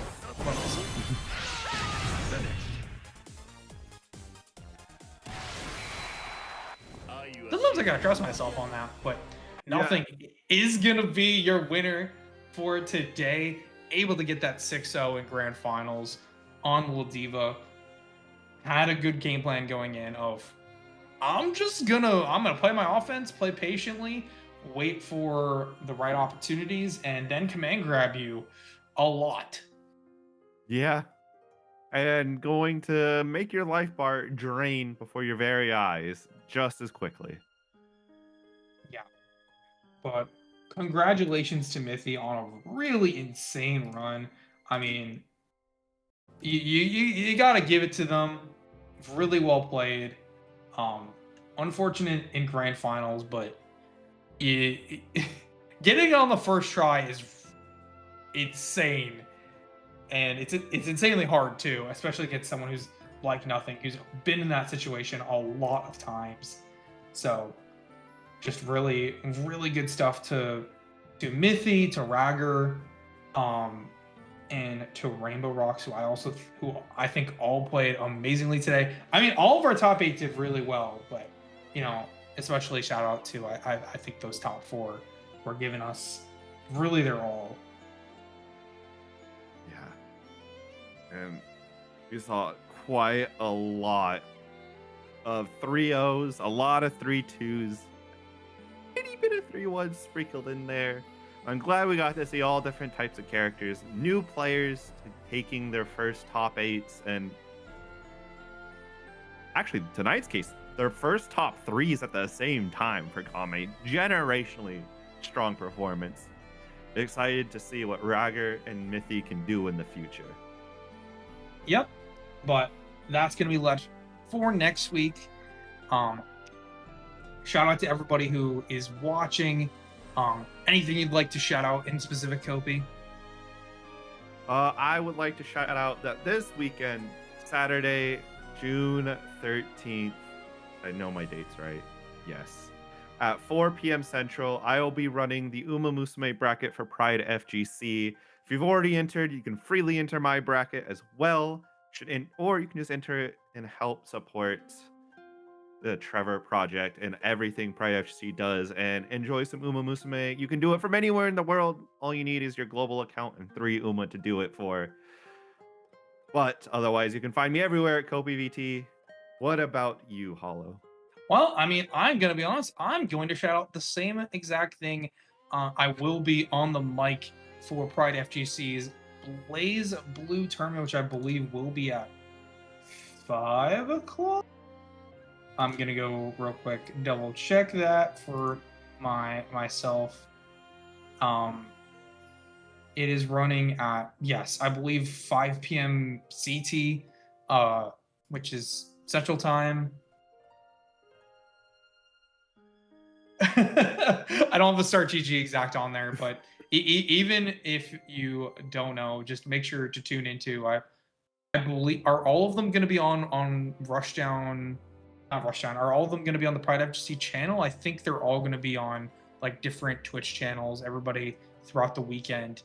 But it's going to be a great event supporting a great cause. So make sure to go and support Pride FGC this weekend. But with that, I think that's going to... Oh, we do need to shout out our sponsors real quick. Just first talking about bounties. You know, remember that they exist. Someone did a bounty today, okay? Taunt to win happened today, okay? So shout out to these. Heading off to our next one. Good old Zenni putting up a collaboration with Kanme to give y'all these wonderful frames and glasses for just a little bit cheaper, 10% off. And you use that QR code or zenni.com/Kanme or Kanme at checkout. All will work, and you can get yourself either some fashion glasses with blue light on it for you shrimpers, no lights in your room at night. You can get your sunglasses, you can get prescriptions, any combination of those. Yeah. Next, talking about the Kanme shop. Make sure to save 10% if you use code Kanme10 at checkout. A lot of really cool art stickers on there, charms, other cool stuff, you know, for the Kanme shop. So make sure to scan that QR code. And, you know, it's late at night. You know, sometimes you need to get yourself a little pickup. Sometimes you need it in the morning. And either way, Okizeme Coffee's got you covered. Using discount code Kanme, you can get 15% off of your purchase as long as it totals $20 or more, which is very easy because their coffee's good. We're excited to, you know, have this for a reason. Yeah. And then next, talking about the Kanme Tour Initiative, just as a special reminder, there is going to be tournaments that Kanme will be running on specific dates that will get you $200 and free registration for a tournament that is part of the Granblue World Tour to go towards it. So, you know, Chain Shift, Beach Up, Boston Blue Beach episode, and SQ, XL, and all the special brackets will be 1st to 30th. And speaking of the first one, you know what you're playing for in 2 weeks time. Boston Blue Beach episode, 4-star event on the Granblue World Tour, July 18th and 19th at the Westin in Waltham, Massachusetts. Put that Costco right down the road. Go ahead and play all your big named games as well as the Boston Quadrinity of Uni 2. You've got MBAC, you've got Plus R, you've got Blaze Blue, and of course, you can't forget about Sailor Moon S, and then a bunch of additional games. I hear there might even be an Uma bracket run by one of the community's finest. Yeah, and then just getting into the second one that will be specially supported is going to be Chain Shift in La Miranda, California, West Coast tournament. Looking really cool. It's anime as well as being on the SNK World Tour and Tekken World Tour. Make sure to check it out. And we will be doing a special bracket for this one as well. Of course, before we let y'all go, if you have not claimed your Matcherino code, now is the perfect time to send us off into the night with an extra code claim. We would very much appreciate it, and appreciate y'all for coming by and stopping by regardless.